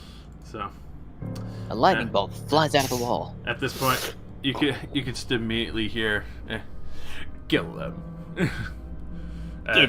From around one of the ways, you see what looks like a hooded figure, but with a large beak coming out, stands up and seems to be holding a short sword in hand as another one pops around from the side of a crate hidden away and seems to have been alerted by your knocking and has arrows poised and ready to shoot at you. I'm fucking ready. Should have known it was the birds. They're always watching. Damn Kenkus. Always ready.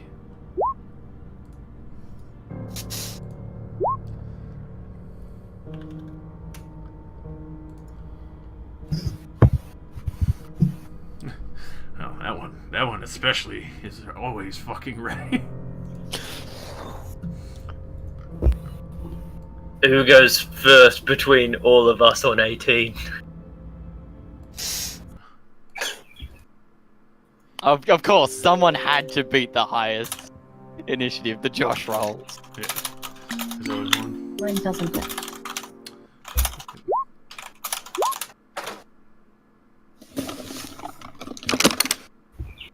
Oh, buddy. I hate all this music. Why not? Should have used that one there. Anyway, as this one pops around the corner, tries to shoot you dressed in with a short bow, and as you kind of hold up your shield, suddenly you feel a hit across it. Damn it! As you hear that from around the corner, as it kind of tucks back away, you can hear it. I'm gonna make you regret that. You can hear it pulling with the sound of a short sword. Just did. Alright, Ty, look after this one. Think, think. Hello, lovely. Oh shit! Punch. That definitely hits. Smack. And grapple. That's bonus action. Oh shit. Suppose, so he could roll a 1. Is a Yeah. possibility. He sees you trying to reach for him. You grab onto his feathers, but he reaches back out. You just hear ah, and get a handful of ruffled up like Kenku feathers. Shoot at me, will ya?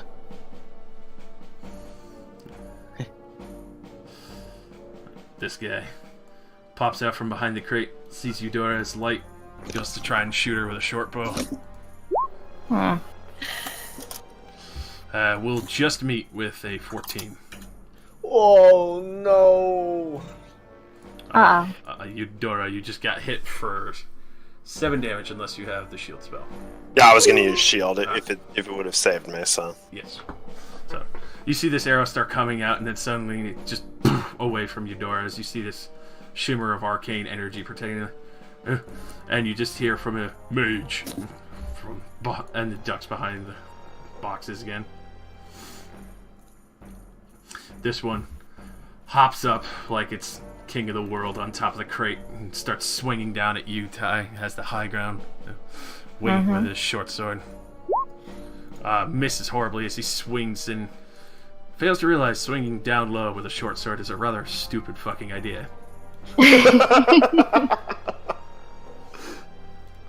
Gromit. I see you studied Haza Creeper.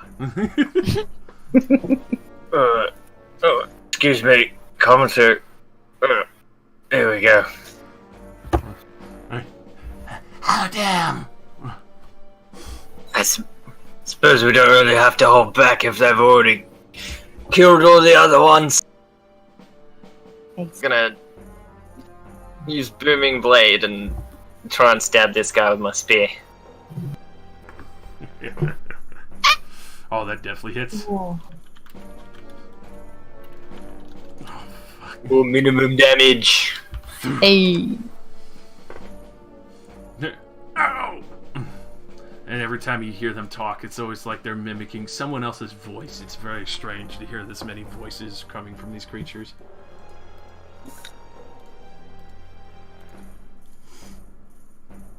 Alright, Eve.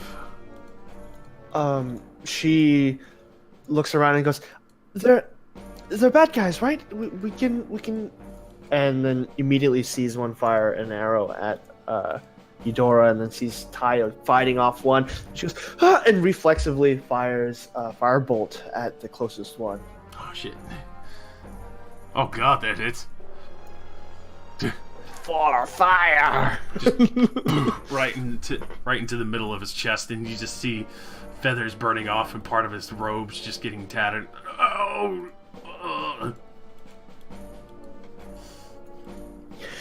You leave them alone!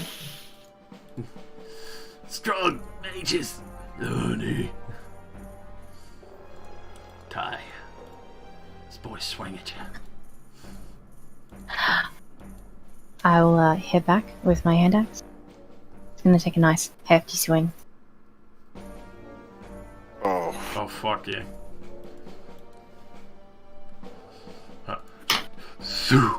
Just slam your hand axe right into the middle of his stomach. Falls off the box and just slams into the dirt. See ya. Been a while since I had a well-cooked turkey. Jimmy, no. How up is that box, and can I step over it to get further down? For that, definitely. It's only about 3 feet up. Okay, I'm just gonna Just a quick hop. move around here. Yeah, just down to here and to the next guy on. And you can see he's like knocking an arrow at this point. Can I? I'm good. Eudora. following the barbarian. 5, 10. Oh, I can just see somebody from on top of this box. Oh, Anakin, I have the high ground. You can tell he's completely distracted. He's still like looking through the other crates to try and see if anyone follows Dresden. I'm gonna hit him with a chilling touch to the crack. Hit him with a crack attack. Oh, that definitely hits. Oh my god, that's a lot of damage! That's a lot of damage! So you just peg this guy right in the side and just too cold. And then I'm gonna, after I've pegged him, I will continue down to follow. Okay. This Kenku. Look around at the other situation. Comes running out and sees Ty. Turns to take a shot with his short bow. It definitely misses as it just pegs the wall beside it. Oh no. Starts running behind the other crates. This guy, seeing dressed in, he is ready with his short sword, turning around, especially since you closed the distance so much, tries to take a swing at you. Just quickly bash his arm out of the way, doesn't even get close, and tries to shuffle around to keep his back to the wall. Trust him. Oh, I basically just shield bash his head into the wall. Oh, maybe I don't. So you, actually you do manage to hit. Like, he goes to try and duck out of the way, but you catch like the front. Oh my god, the front end of his beak, and it just starts like spouting blood. Oh. 5, 10. He'll swing on you. Oh, he's not dead? Alright. Oh no, he's still up. Okay, then never mind. Sorry, I'm gonna fucking athletics. Yes, grapple. I can with the 12. The 12s. The 12s. He manages to 12s. avoid you again, just barely. Sees blood. You see the blood pouring out. Knows it. You can see the beak is like cracked. Come on, just die already. No, fuck you.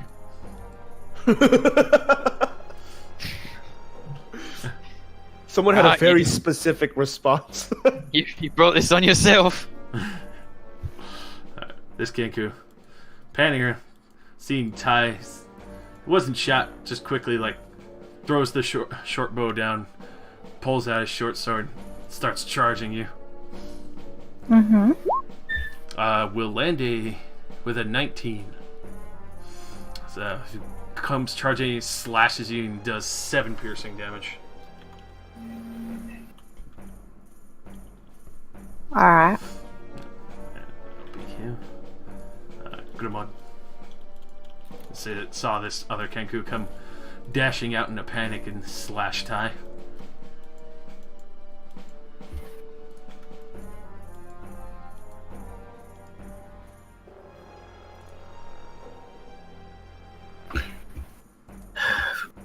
Look, we need one of them alive for questioning. But it can just be the last one. And then I booming blade stab this guy. Or not. Unfortunately not, as he sees you coming, just barely ducks out of the way. Scary orc! Who can be scarier? Eve. Eve rushes forward. Miss Ty, are you alright? Yeah. At that, she'll take her word for it and then shoot a firebolt at the Kenku. That'll hit. Yeah, two. It just pelts right into his shoulder. Burns! Burns! Take that. And that'll be the end of that. Ty. I'll look it dead in the eyes. Mm-mm. And smack it with my hand axe. Maybe. Maybe? Okay. I bet that's gonna Yeah, hit. definitely hits. Would you be raging? Nah. Okay. Nah. Slash across it. Overwhelmed? Go and have a cry. Do you have one hand axe or two? Like in the picture. Yeah, do you I have two. Yeah, you can make a offhand bonus attack without your proficiency. Or actually, Without wait, you your got. strength to damage. Yeah. Well, your stat bonus to damage, yeah. So go ahead. Okay, I missed all of that. I'm sorry. Make another hand axe roll since you have 2 weapons because you're attacking with your offhand. So you can do it a second one with as a bonus action. Yes. You just don't add your There you go. the stat to your damage. So just roll the damage, then we'll just remove the stat. Yeah, that's easy enough. So go ahead and roll. See, that's a lot of damage. Whole another 6 damage. You slash across his chest with the other one. Oh god. Fedora.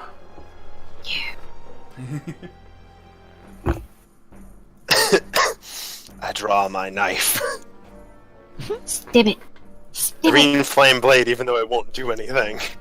Oh, Oh no. bad knife attack. It's a butter knife. Bends as it gets there. But mage. But mage. Call me a bad mage. He did. Asshole. Let's step on him. Really knows how to hurt a girl's feelings. No, if it's too small, you need to get a bigger one. This guy pops up from behind the boxes, sees Grumwood, tries to take a shot at him. Am I the only source of light in here for everybody that doesn't have dark vision? Currently where Dresden is, there's a torch on the wall near the 12 bodies as well. And Grumwood, he hit you with a 22 for 5 piercing as an arrow comes from behind the boxes and slams into your arm. Oh, this is uncomfortable. This Kenku, finally. Oh, pain, revenge. Tries to There'll be more than pain if you don't give up. He tries to swing. It's so sloppy. You just kind of do like the little head duck back, and just doesn't even come close to you. Oh, as I do that, as I duck down, I come back up with the big uppercut, and it's gonna be non-lethal to knock him out. All right, so yeah, he is out like a fucking light. And I am just gonna 5, 10, 15, 20. 25.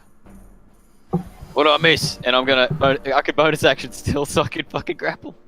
Do it. Yes. And he will fail as he doesn't even see you coming around the corner. He thinks it's his friend, and suddenly, just right as you grab onto it, like the other one's like, "Look out!" Hello, lovely. Let me go! No, I don't think so. So he'll try and break free, and roll me in athletics. He wants to break free. He's gonna break free. Yeah, so he Ow. kicks free from you, like stomps on your foot. Ow. Turns around and swings the short sword wildly. And misses horribly. As he just goes to turn around, and you expecting it with the short blade, and just zips by your stomach as you just jump back enough. Grumwood. Kill him! Break his neck.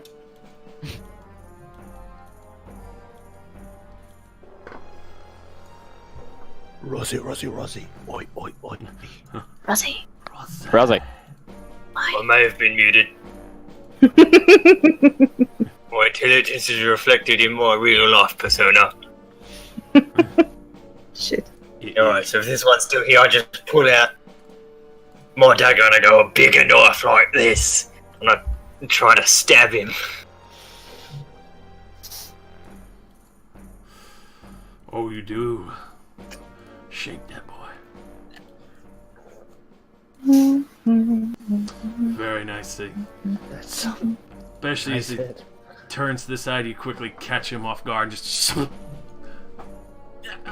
I just leave the knife in him, I don't actually pull it back out. So you just slam the knife in and just...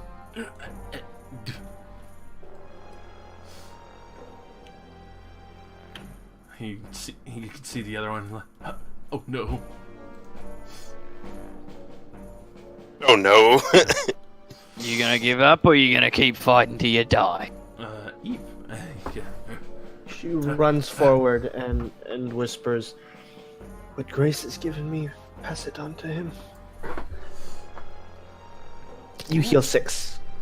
Oh, As warmth erupts from her hand and enters your body. It's a flash of radiance. that tickles a little bit.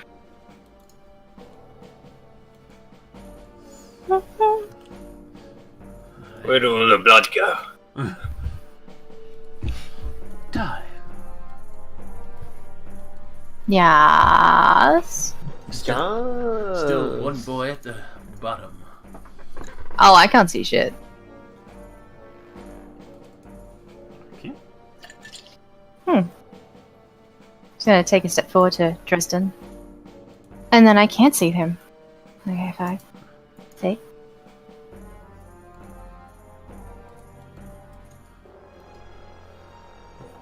I'm gonna move to here.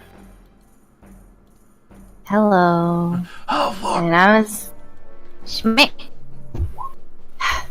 Oh. Wait. Because I dueled, I can hit twice? Or Yeah, hit me bonus both, action, or... bonus action smack again. Yeah, bonus action, smack. Oh, bonus action smack. You smack. I get you, fam. Oh, Jesus. You just quickly come around the corner, right into his Oh, chest. boss! He's holding onto his chest, like freaking out at this point. Hey, you done? Follow where Ty went. You can see a very panicked Kenku standing up and just threw down his short bow, and he's holding a massive wound in his chest.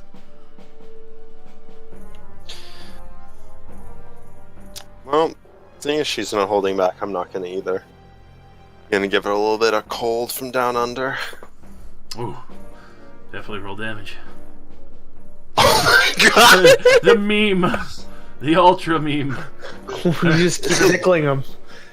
Ah! Ah! It's necrotic damage too, so it's like you just feel a little jump as they decay a little bit. Like, Just like a few hairs disappear. It's like laser hair removal, yeah. Alright. Kevin, roll that damage again really quick. Okay, good. I can get above a 1. Alright. I just had to double check. So this guy is gonna disengage and panic and start running towards the other way. Justin. 5, 10, 15. Where do you think you're going? No! No! I have many questions for you, or your friend over there that's on the ground. Get away! No. And I bring the knee up, and I Oh. slam him in the face. Go ahead and roll that down. Bring the knee up! Non-lethal. People's knee. You knocked him the fuck out. Alright. Is everyone good? I definitely feel better. Well, that's a relief.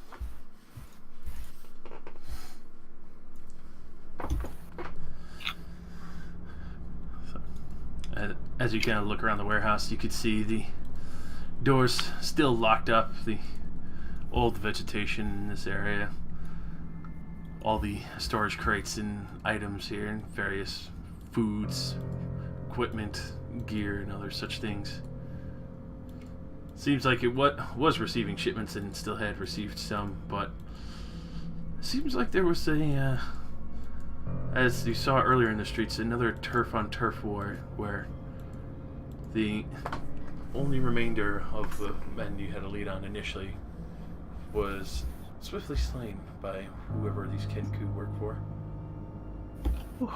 That was very scary. It was a bit boring. Look, I apologise if I'm wrong, but that you that patched me up.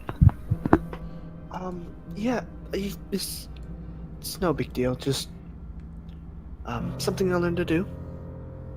Yes, Right. okay. Well, thanks. Never actually had someone do that before. You're welcome.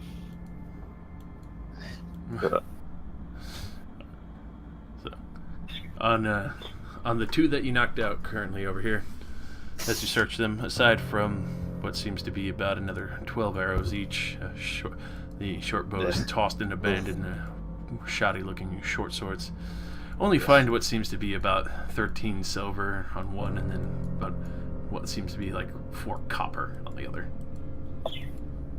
Yeah. Yeah, this is only give me a couple of drinks. Alright, has anyone got any rope? Actually, no, there's probably rope in here. I'm gonna drag them over to this pole over here.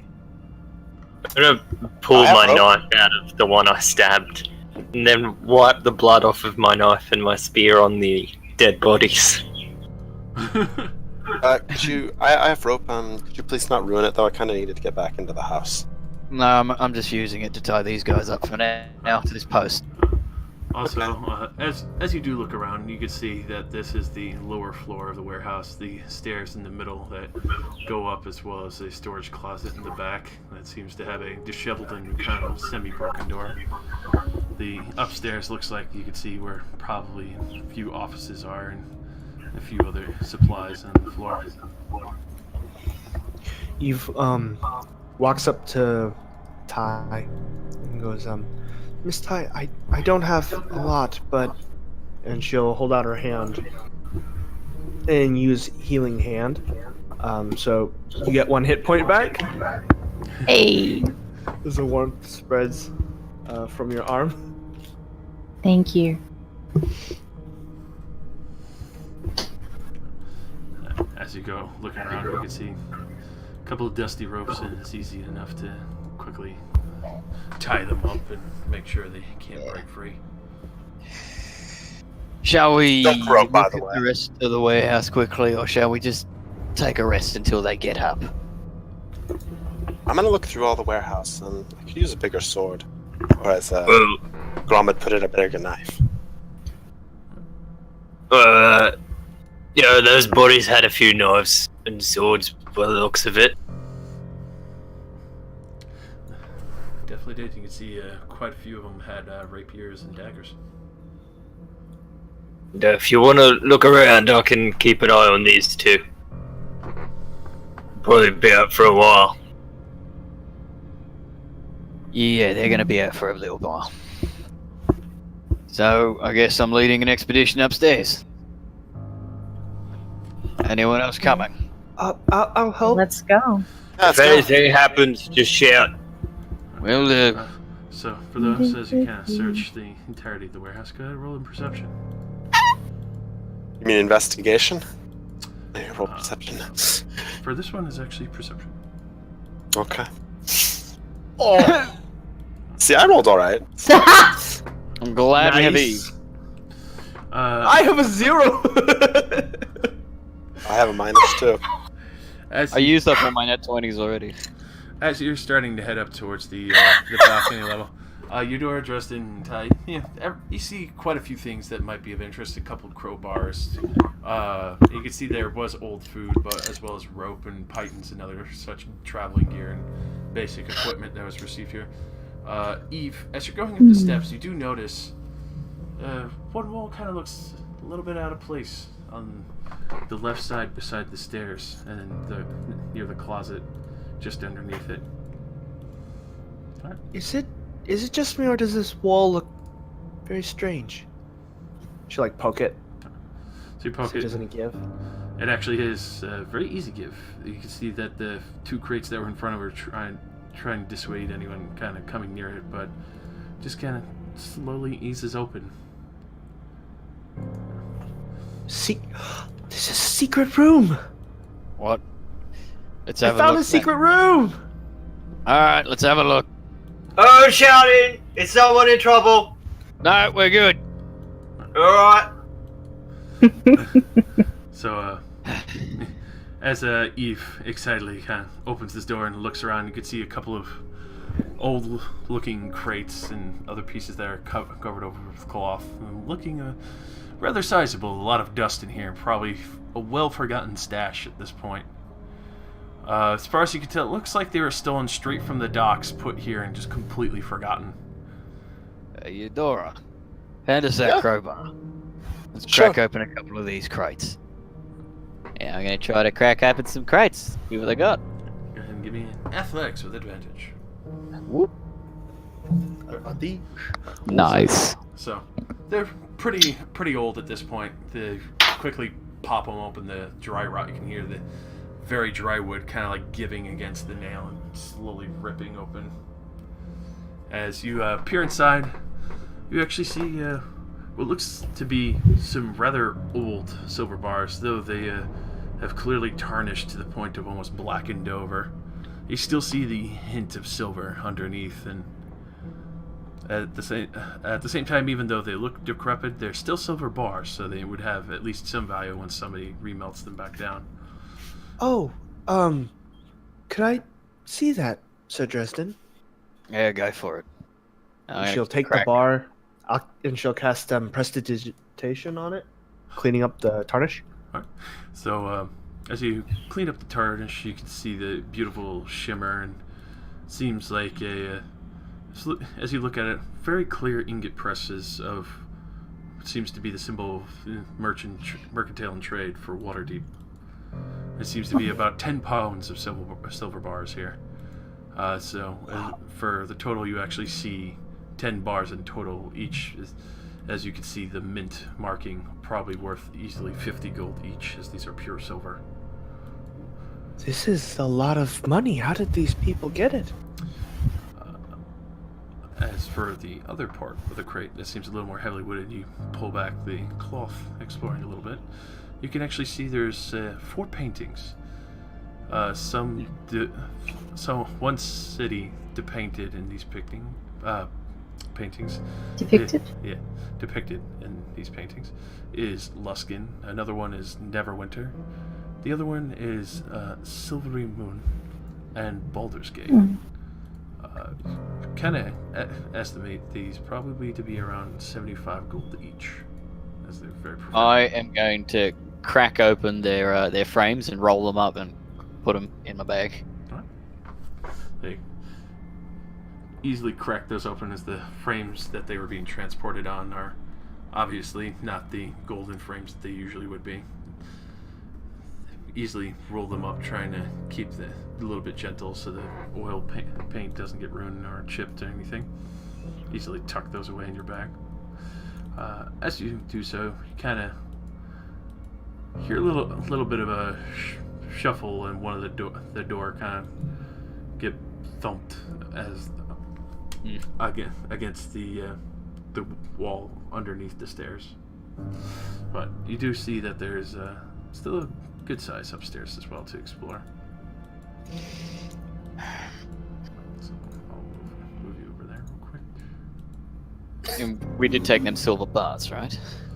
Yeah, I'm gonna open up my backpack and I'll toss in the silver bars.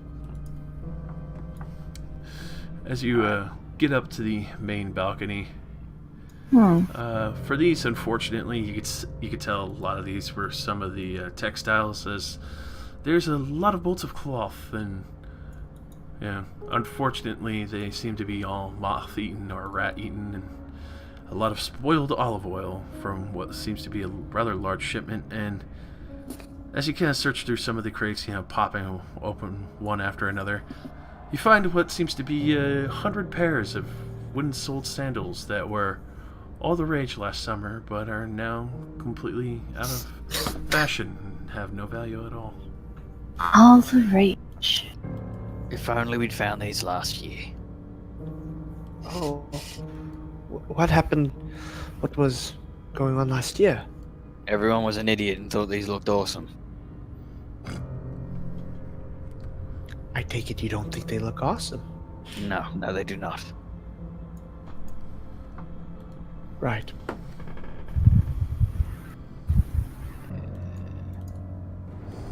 Is this like a shelf or a wall, or? For that's the storage area in the balcony. I guess I'll have a look. So, pretty much that's what you found in that storage area. You do see the offices over in yonder direction. I'll go back up there then.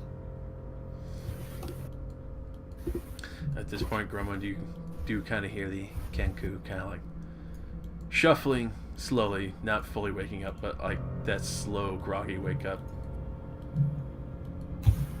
Kind of crouch down next to one of them with my knife, just like the flat side of my knife, slightly tap one on the cheek. Like, you up? You can see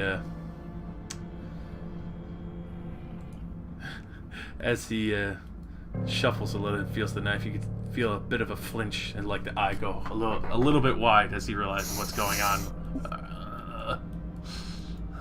And doesn't say a word. He just kind of like stares at you wide-eyed.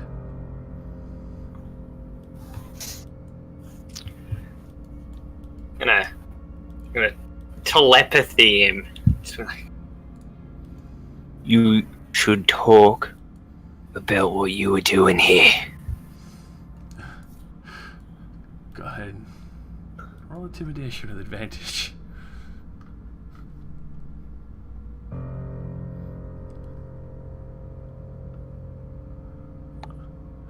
Alright, so you hear the kangaroo start talking. Boss, collect the noble. Steal from Zentaran. And then you actually hear what sounds like an Orcish accent. Xanthar sends his regards. And followed up and like, tie up the pretty boy and throw him in the back room. If he follows the yellow signs in the sewer, and then just kind of cuts off there. And as he's kind of wide-eyed after mentioning the back room, he looks towards the door that's like disheveled. It had a little piece of wood fall off, and you can hear in the scratchy voice like, "No time to loot. We need to get him back."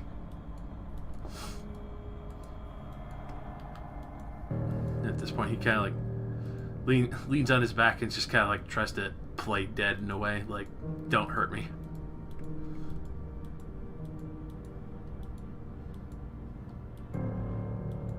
can I go take a look at that door? Sure. And, I don't actually know where it is. This map's kind of confusing. that would be over here. Yeah, I was starting to think it might be. Alright. I'm gonna keep like glancing back at him every now and then, still holding the knife. You can see he like looks in the direction of the door, but every time you glance at him, he just like straight stiffens up and like plays dead. I'm gonna stop here and use my mage hand to see if the door opens. Alright. So you use your mage hand. Door just completely falls off its hinges. Get the heavy scent of what smells like rotting fish and pungent vinegar.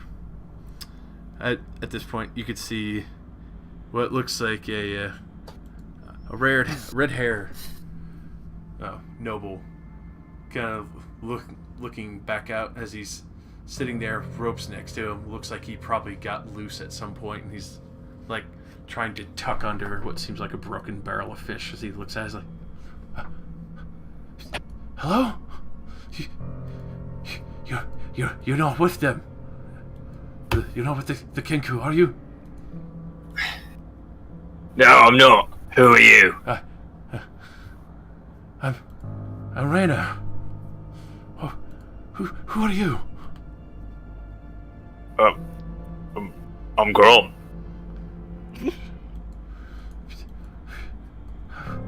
Is Floon still here? What? He was here?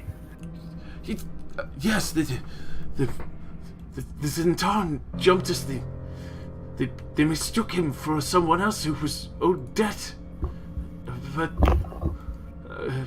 then the Kenku and a few others showed up, and I was still groggy, and when I got thrown in the back room, I'm not very sure what happened. He was already gone when I fully came to, but oh god, it's pungent. I smell of fish.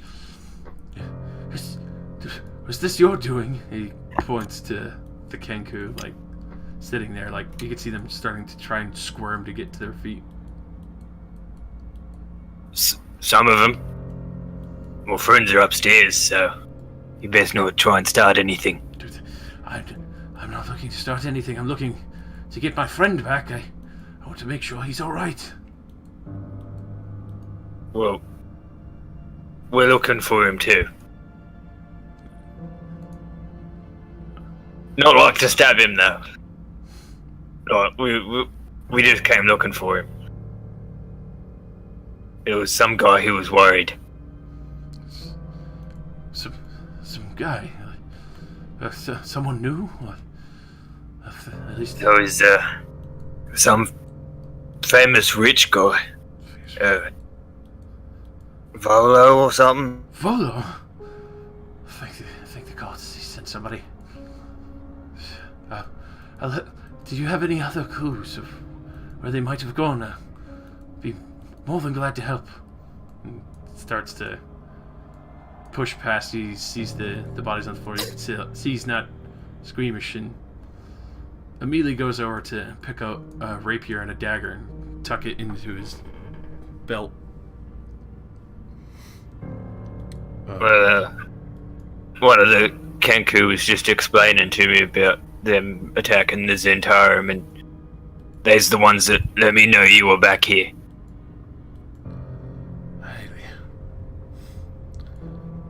Meanwhile, while this is all going on, you guys easily find the offices in the overhanging balcony and still need more storage. But as you look into the offices, you can see very easily that it's pretty well and gnawed on by a lot of rats, and doesn't seem to be too much up here other than just supplies, a few notices of what was being traded here.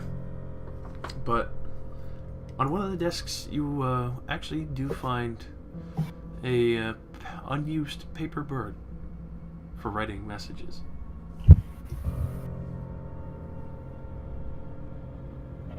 Bird? Yes. Have you found something? I'm Joseph is genuinely confused. An Eh? unused paper bird like origami? Jason! Like this.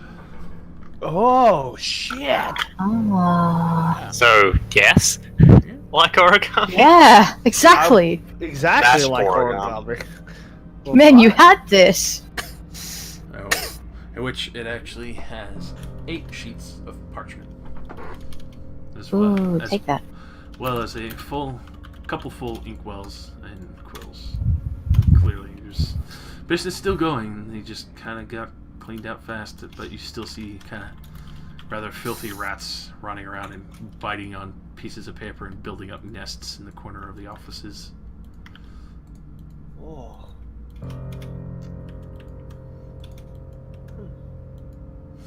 Yeah, she'll take that.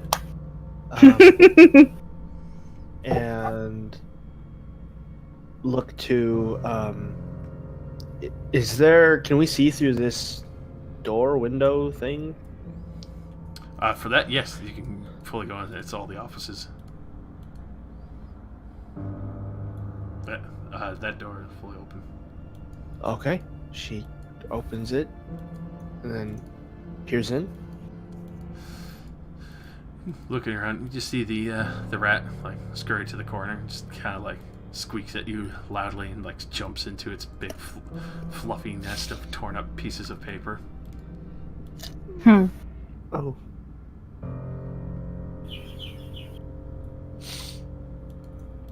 Kind of like skirting around it. She'll go to the next door. Open the door. See What's them this? start going to each corner. You open up that Dresden, you can actually see it's a entire shipment of torches. Huh.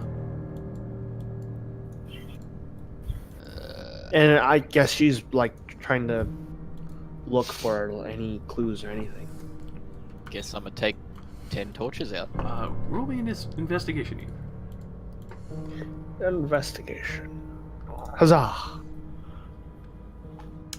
Alright, so as you kind of look through and you see there's one or two ledgers that haven't been completely destroyed, you actually managed to find, in reference to some of the books, what looks like abbreviated Z, but then just kind of written out with the same snake symbol. You realize that as they wrote it out in reference, you come to recognize the symbol was what they reference as the Zents, and they seem to have been paying them, protection fees as far as you can tell, and then probably were swiftly run out for maybe not being able to continue on upkeep for that. These were very bad people, she'll say as she walks out.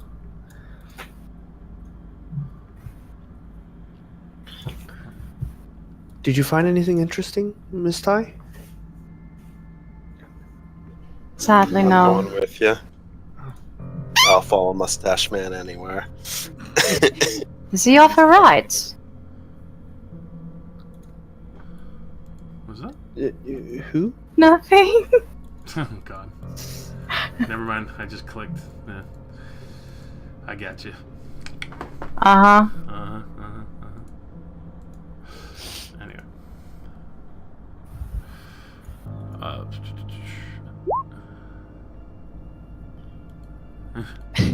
Keeps looking. At this point, you go in as you hear everyone kind of shuffle through. They're finishing, searching the offices. As you had that conversation with her, he starts moving, and you can hear a lot of noise outside, out front. You hear what sounds like the city watch has just arrived. Cover those doors, those entrances. Get that door open. Oh no! Oh no! Who can hear this exactly? Just only Grom downstairs, or all of us? All of you. Uh-oh. At this point, you could just kind of hear a as somebody comes over and kicks open the door. Oh, it sounds like the police are here. Yeah, That's not well, we good. need That to is not move. good. But why? They can help us clean up this mess. We Think broke about it. There's lots of dead bodies. We're the only ones alive in here. As you are all having that But they panic attacked attack us. up there, Groman, you actually see Renner come close to the. Don't worry. I'll explain the situation. And You better. I can't go back to prison.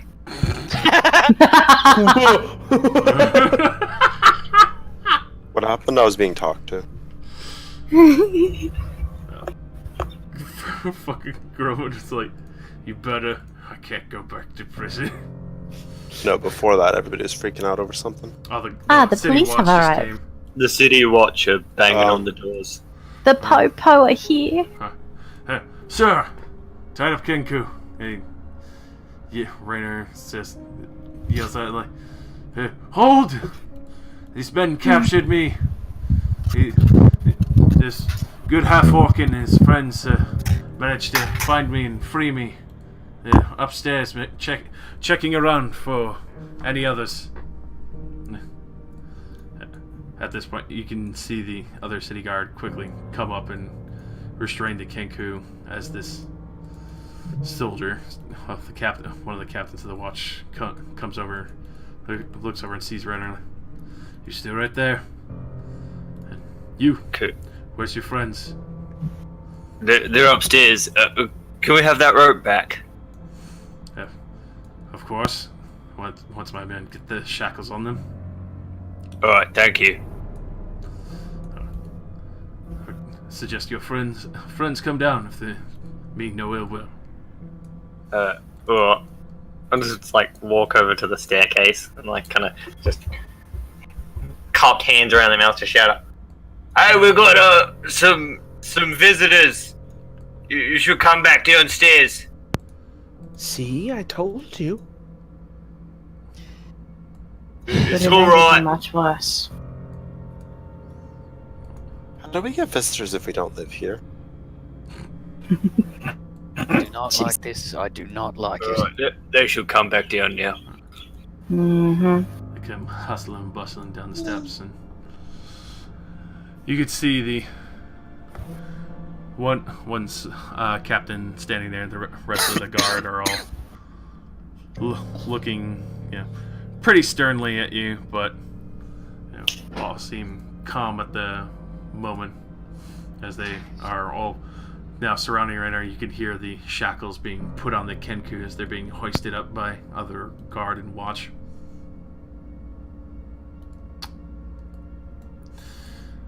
And kind of looks around. You can see as you were all coming down, he listened to Rainer, and you can tell Rainer has quite a bit of push and pull as the guard captain comes over.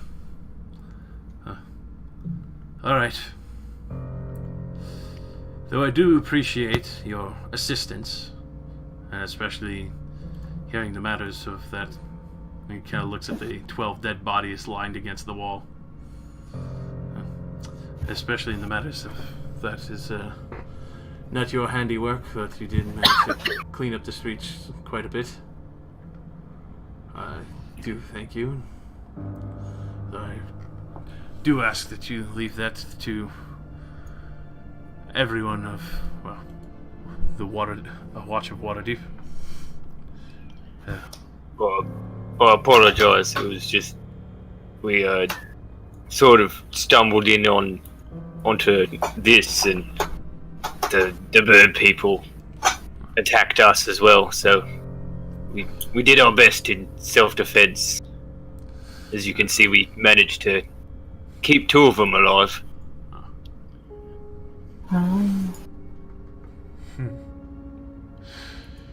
Well, either way, my name is Eustace Stackett. I figured you should know if you ever run into me again. I hope not to catch you in matters of vigilante like this too often, but seeing how you did save good Lord Rainer. You already arrested me enough for drunken bar fights. Yeah, Stackett kind of gives you an eye, like. Well, as long as our lost friends don't keep getting involved or getting captured by bird people, I don't think it'll happen too much. Either way, I'll give you fair warning this time, especially on such a noble deed, and be sure, though, you follow the rules of Waterdeep, lest you get yourself in the courts. Come over and take out a copy of the Code Legal of Waterdeep and hand it to each of you. He's fucking giving me. Yes, it's this again. No. Alright. I suppose then we should take our leave and... What y'all? As I'm going through it, I kind of stop it a bit and go, put my knife away again. Good choice. Forgot about that. At this point, you can tell most captains you've met have been loud and such, especially towards you, Justin. This man seems to be rather hard cutting and to the point, and especially with the information from Raynor, he just hand waves it. Clearly, you came here just to protect and find a friend, and obviously stopped a more serious matter. As he looks at you, not very sure what you're doing here. We originally came here with the intent on finding a Zent called Ustraful Floxen, but obviously, seeing how you don't know that matter, if you run into this man, be careful. If you find or hear word of this man, be sure to come find me. Name's Staggart. Eustace Staggart. I thought his name was Stacked, and I was just like, damn. Did you say Eustace Stacked? Eustace. Okay, Eustace. So much to write down, and I'll try to be quiet. Am I spelling it right? Let's find out. Oh, I got close. Well, nevertheless, you and the Lord are free to go. I will not hold you here. our matters tend towards the Zents, and whatever these Kenku have, we'll take them into custody. He waves for one of the guards and goes and gets the ropes and hands it over to you, Grom. Thank you. Whose rope was this again? Mine. Here you go. Thanks. Alright. We should report back to the tavern. Yes. Seems to be a big word written down here. Oh, and especially, I don't know, with the voice in Algroman, you would have heard the Kenku confessing that when he said follow the signs in the sewer. Yeah, I'm gonna... just while we're standing here, since everyone's in range, I'm gonna telepathically tell everyone what the Kenku said to me, but everything, when I repeat it in with my telepathy, is like the harsh whisper. That's hot. What? Where? What the fuck is that? How? Just quiet. Eve tries to think back. Can you hear me too? Yes. It is 2 ways. At this point, you could see the guard captain and the other soldiers come over here and start collecting the other bodies as Houston Staggett comes over and starts discussing matters with the Kenku. You can see rather chilling and cold look staring down at these two.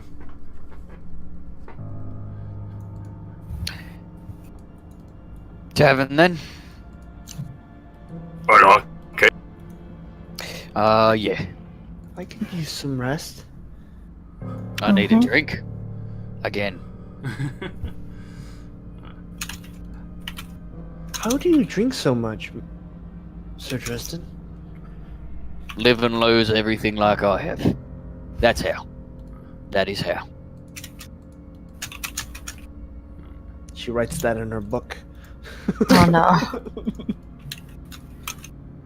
So you start heading out and you start getting down the main dockward roads, and Raynor kind of tries to take a little bit of lead, but you can tell he's the more fanciful and,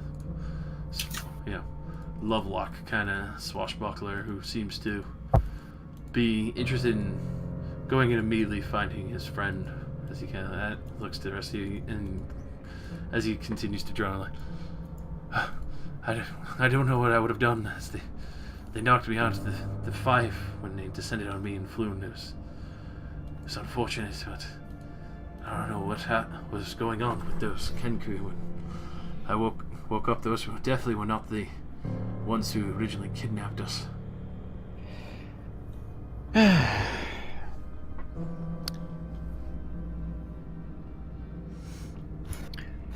I will happily listen to your story when I've had a drink. At the tavern, when I'm sitting, and not before. I believe Sir Volo is waiting for you, so we should hurry. That too. I thought he was waiting for Bloom. Look, this Yes, is the best but- information that we can get for him at the time. He'll still be happy.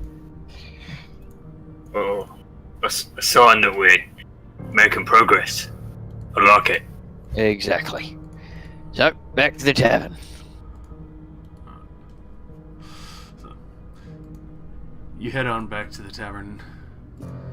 Goes rather quickly. You can see where the other guards had cleaned up the street before, the bloodstains there, and the corpse cart going by with the other two watch guard escorting it. You can tell that probably the majority that were looking at the current skirmish were ones that were sent towards the warehouse to try and find any signs of the Zens and seem to have happened upon you.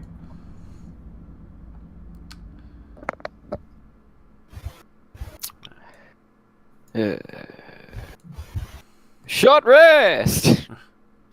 So you managed to get back to the tavern. It's still as noisy as ever.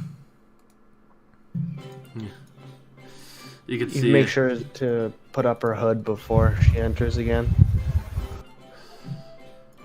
You can see that Yagra has actually gone home quite some time ago.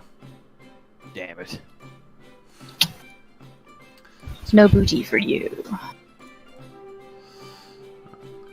For rest of the patrons, you can see as the noisy and boisterous as they were before, everyone seems to be discussing the hot topic of what happened earlier, and sees all of you come like hey! And just very jovial and warm-hearted as they all welcome you back. You see Dernan actually have a pretty wide smile as he sees you all come back. Like, glad you came back for more drinks. Oh, as long as I'm welcome in a tavern, I'll always go back. Oh, of course. Figured it would just be another scrap night. I wasn't expecting one of those things to come out of the well today. Well, you know what? I had a good time, so worth it. At this point, you can see Volo finally hears everyone picking up and comes to see and sees Raynar and immediately starts hurling over. My God, Raynar! What happened to you? He goes to hug it, stops short. Oh God, you smell awful. It's kind of wondering. Yes. I assume the group that found me in the warehouse, they were saying, Grumwood there was saying that you sent them. I can't thank you enough, but unfortunately, Floon seems to have been stolen away by another group. I'm not very sure where they went. I wish I had some inkling of where to go. And nonetheless, friend, you shouldn't be running off into the sewage. Your father would be killing you, especially your heritage. It's too dangerous. As he quickly turns around, I can't thank you enough. Did you manage to find Floon or any of his whereabouts?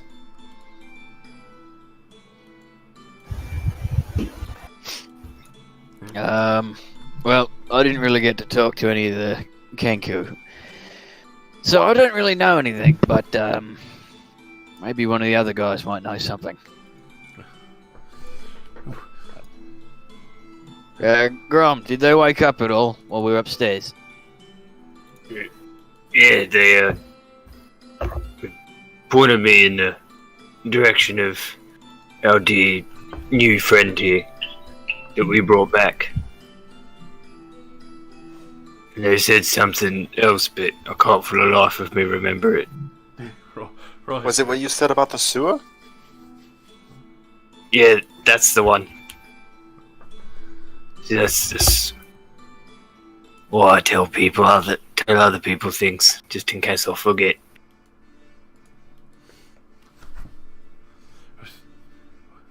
The sewers, you say?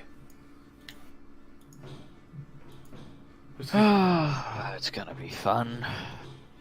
Wait, we're gonna go into the sewers?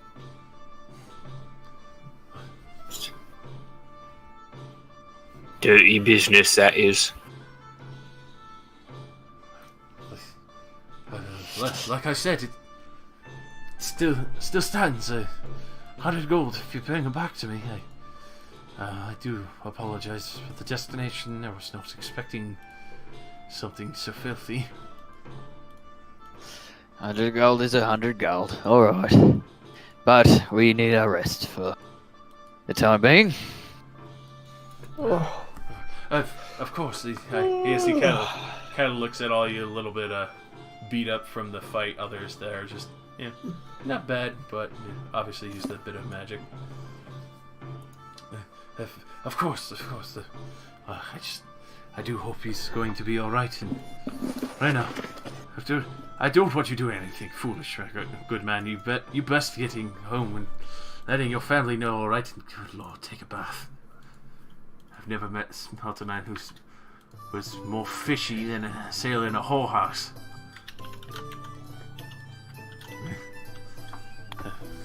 Fine. But the rest of you better wait for me. I wish to join you to go find Floon. I want to make sure he's alright myself. Alright, can do. With In that, the meantime, barkeep, a drink. coming your way. At this point, you can see Rainer takes big, long drink of one of the tankards he got, slaps down a gold. I'll be back tomorrow. A lot cleaner, hopefully. You can see the oil stains from all the brine and vinegar and all the rotting fish that he was kind of shoved into the pile with.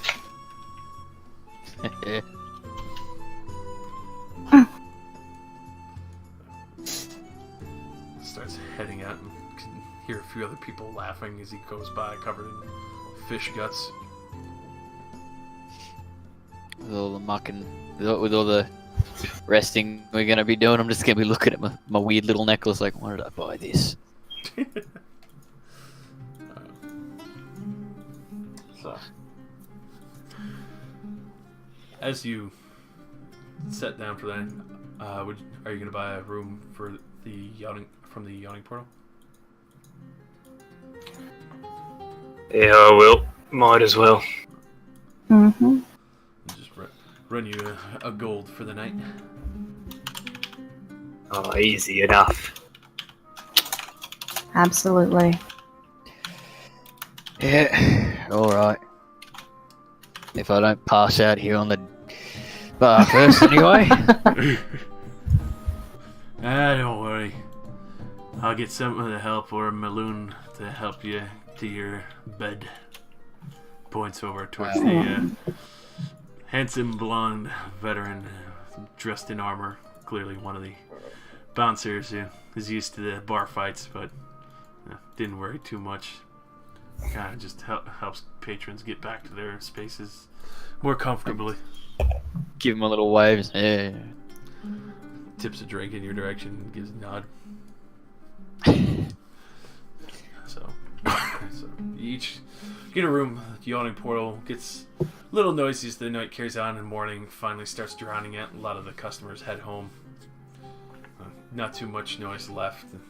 Donan goes to settle in for the night himself as some of the barmaids kind of take over for the rest of the morning as they clean up and get everything ready for the next night.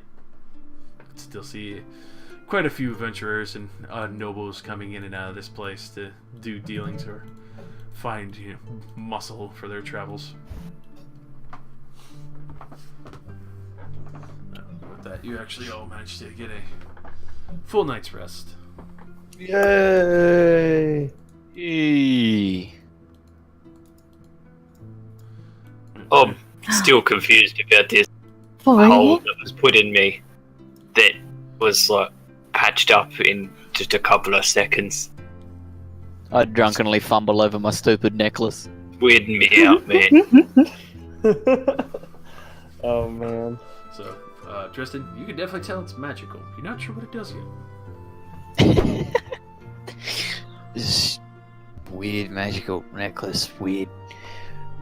What do you do? Speak to me. Yeah, that'll work. I like hold it up to my ear, like I'm like on the bar, basically draped over, and just tell me your secrets, little necklace. Yes. What do you do? Josh. Yes. So I'd like to read that light. What's it about? The So- book? Yes, the Protected by Light. As you read it, It seems to be almost a sorrowful story at first.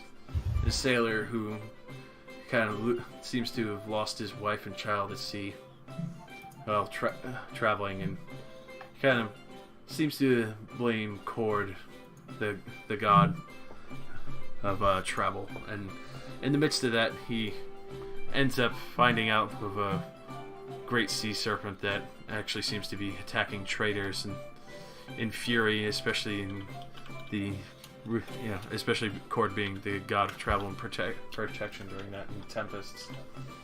He decides to go out and slay this in defiance, assuming it's the creature that Cord seemed to have sent out to punish travelers, and he felt punished by it himself in a way.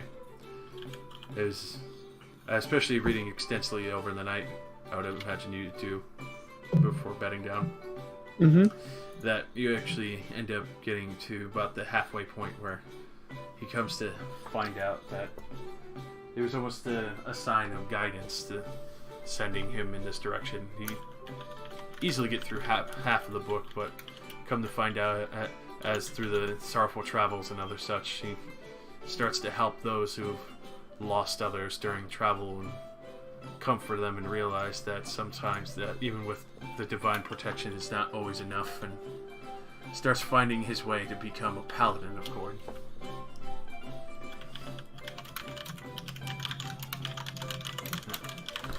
As far as you read, that's as far as you get for the first night. Oh, how touching. So, as the morning fully starts rolling around, get a nice peaceful night. A little bit, painful for some other things, as you were a little bit slashed up, Ty, but you're used to this. You're used to the rough and gruff brawl in life and fighting.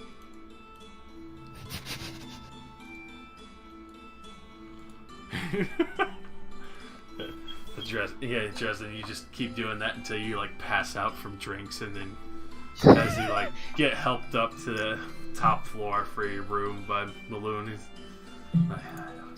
how the hell did you even kick that troll over if you've fallen over like this already? Well, back in my youth, I could have done it with just one hand. Good God. You have to regale me with that tale when you're a little more sober, friend. I will. You'll just have to remind me. I'll definitely hold you to it. Hey, okay. Where's my bed? Goes to help you sit down so you can pass out for the night. Wake up in the morning, probably with... Roll me a Constitution saving throw. Oh boy, here we go. Right, so yeah, it's not bad. It's a little bit of a headache, but you've had worse. I clearly did not drink enough last night. So, in the morning, probably midday, I would imagine for some of you, you start slipping back down to the bar room. You could see each other from across the way, looking down from the balcony as breakfast is being served for a silver apiece. Oh yeah, get that in me right now. So it's just a couple of quail eggs along with what seems to be some kind of chicken wrapped with a little bit of the fried seaweed and sesame seeds, and then also just a plum tart. Ugh, you're making me feel like royalty. That.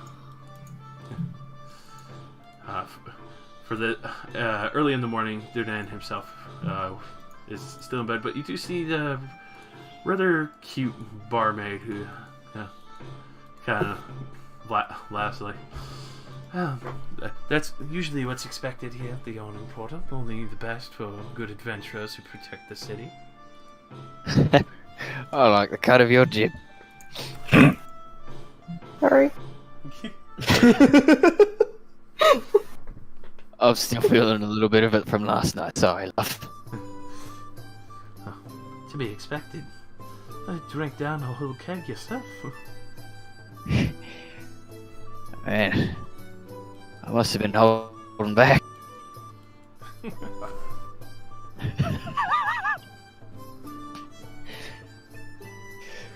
Thank you for the breakfast, though, love.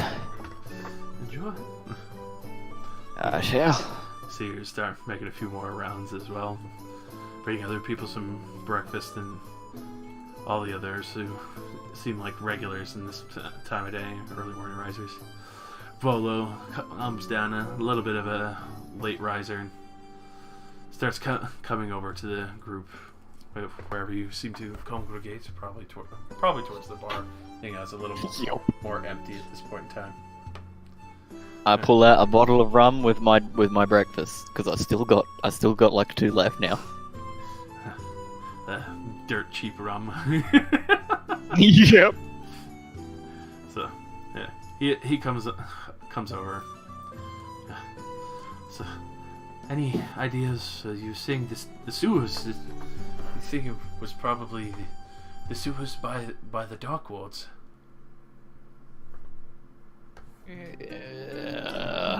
A lot of... But likely they wouldn't have gone far from, from Candle Lane. They wouldn't have gone far from there, I reckon. I'm surprised they dragged him so far towards those warehouses there. It's a frightful place. Yeah.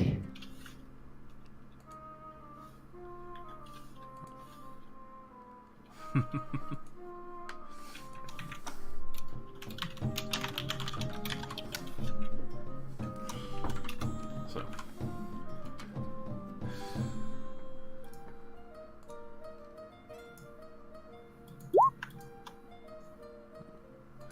Yeah, I mean,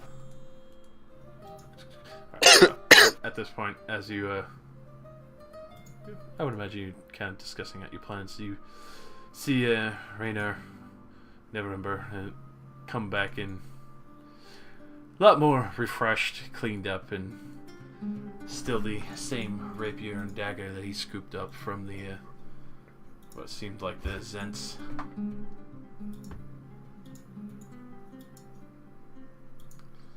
Starts striding towards you, and I'm glad I managed to catch you. Apologies for being here more towards midday. I'm not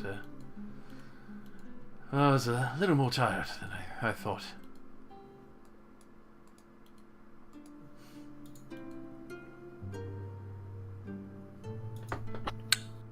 Alright, I gotta get going, I'm sorry. it's okay. Bye. I'm gonna be honest, I'm kind of down to end now as well, because I'm barely able to talk anymore. I pretty much have to intake air and cough for 30 seconds before I can speak. Whole That's fucking fine. thing. I think this would be a pretty good spot to leave off where you're about to head off towards the sewer entrances. Yay! Alrighty, thanks for the game, Josh. The troll and the Kenku didn't level us up, did they? Unfortunately not, my good man. Yeah, Not even if we factor in the bar fight. Not even if you factor in the bar fight. so I get Damn 1,000 Come on. XP for Did drawing you see X's how on a far I guy's threw that face. javelin? It was See you guys. It was impressive, but this one kind of runs a little bit of milestones. Till we get- Excuse me, if Sad. anybody is getting a level up, it's Dresden because he fucking Sparta kicked a troll. That's true. That's true. That was fucking. He's the sick. only one out of all of us that deserves a level up. I'm gonna be real. Alright, I agree. Voted. Passed. Josh. Do it. Do it. Oh, actually, hold Do it. on. Let me have a When my cold will be gone by next week. quick Goddamn. gander at something. I mean, next week, because Josh's thing is next week. It's true. Sweet. Okay. That was well, awesome. extra time I down. actually, I like that a lot, dude. That was a lot of fun. Mm-hmm. Glad the troll didn't get to swing on any of you. Oh yeah. That would have been One fucking, shot dead. New that would have been character. fucking scary. You see what I fucking mean by yeah, there's some shit in here I would never imagine doing. The chilling touch is the fucking rigged spell. 1 damage. That was too good. was awesome. I'm not good with necromancy. Apparently, I'm gonna switch to acid splash when I level up. I'll just fucking retrain it. It's going away. Greatest troll spell ever. Okay, I'm gonna roll it again real quick. I'm attacking a hypothetical target while I'm at home. See, there we go. I didn't roll a 1. Okay, it gets to stay.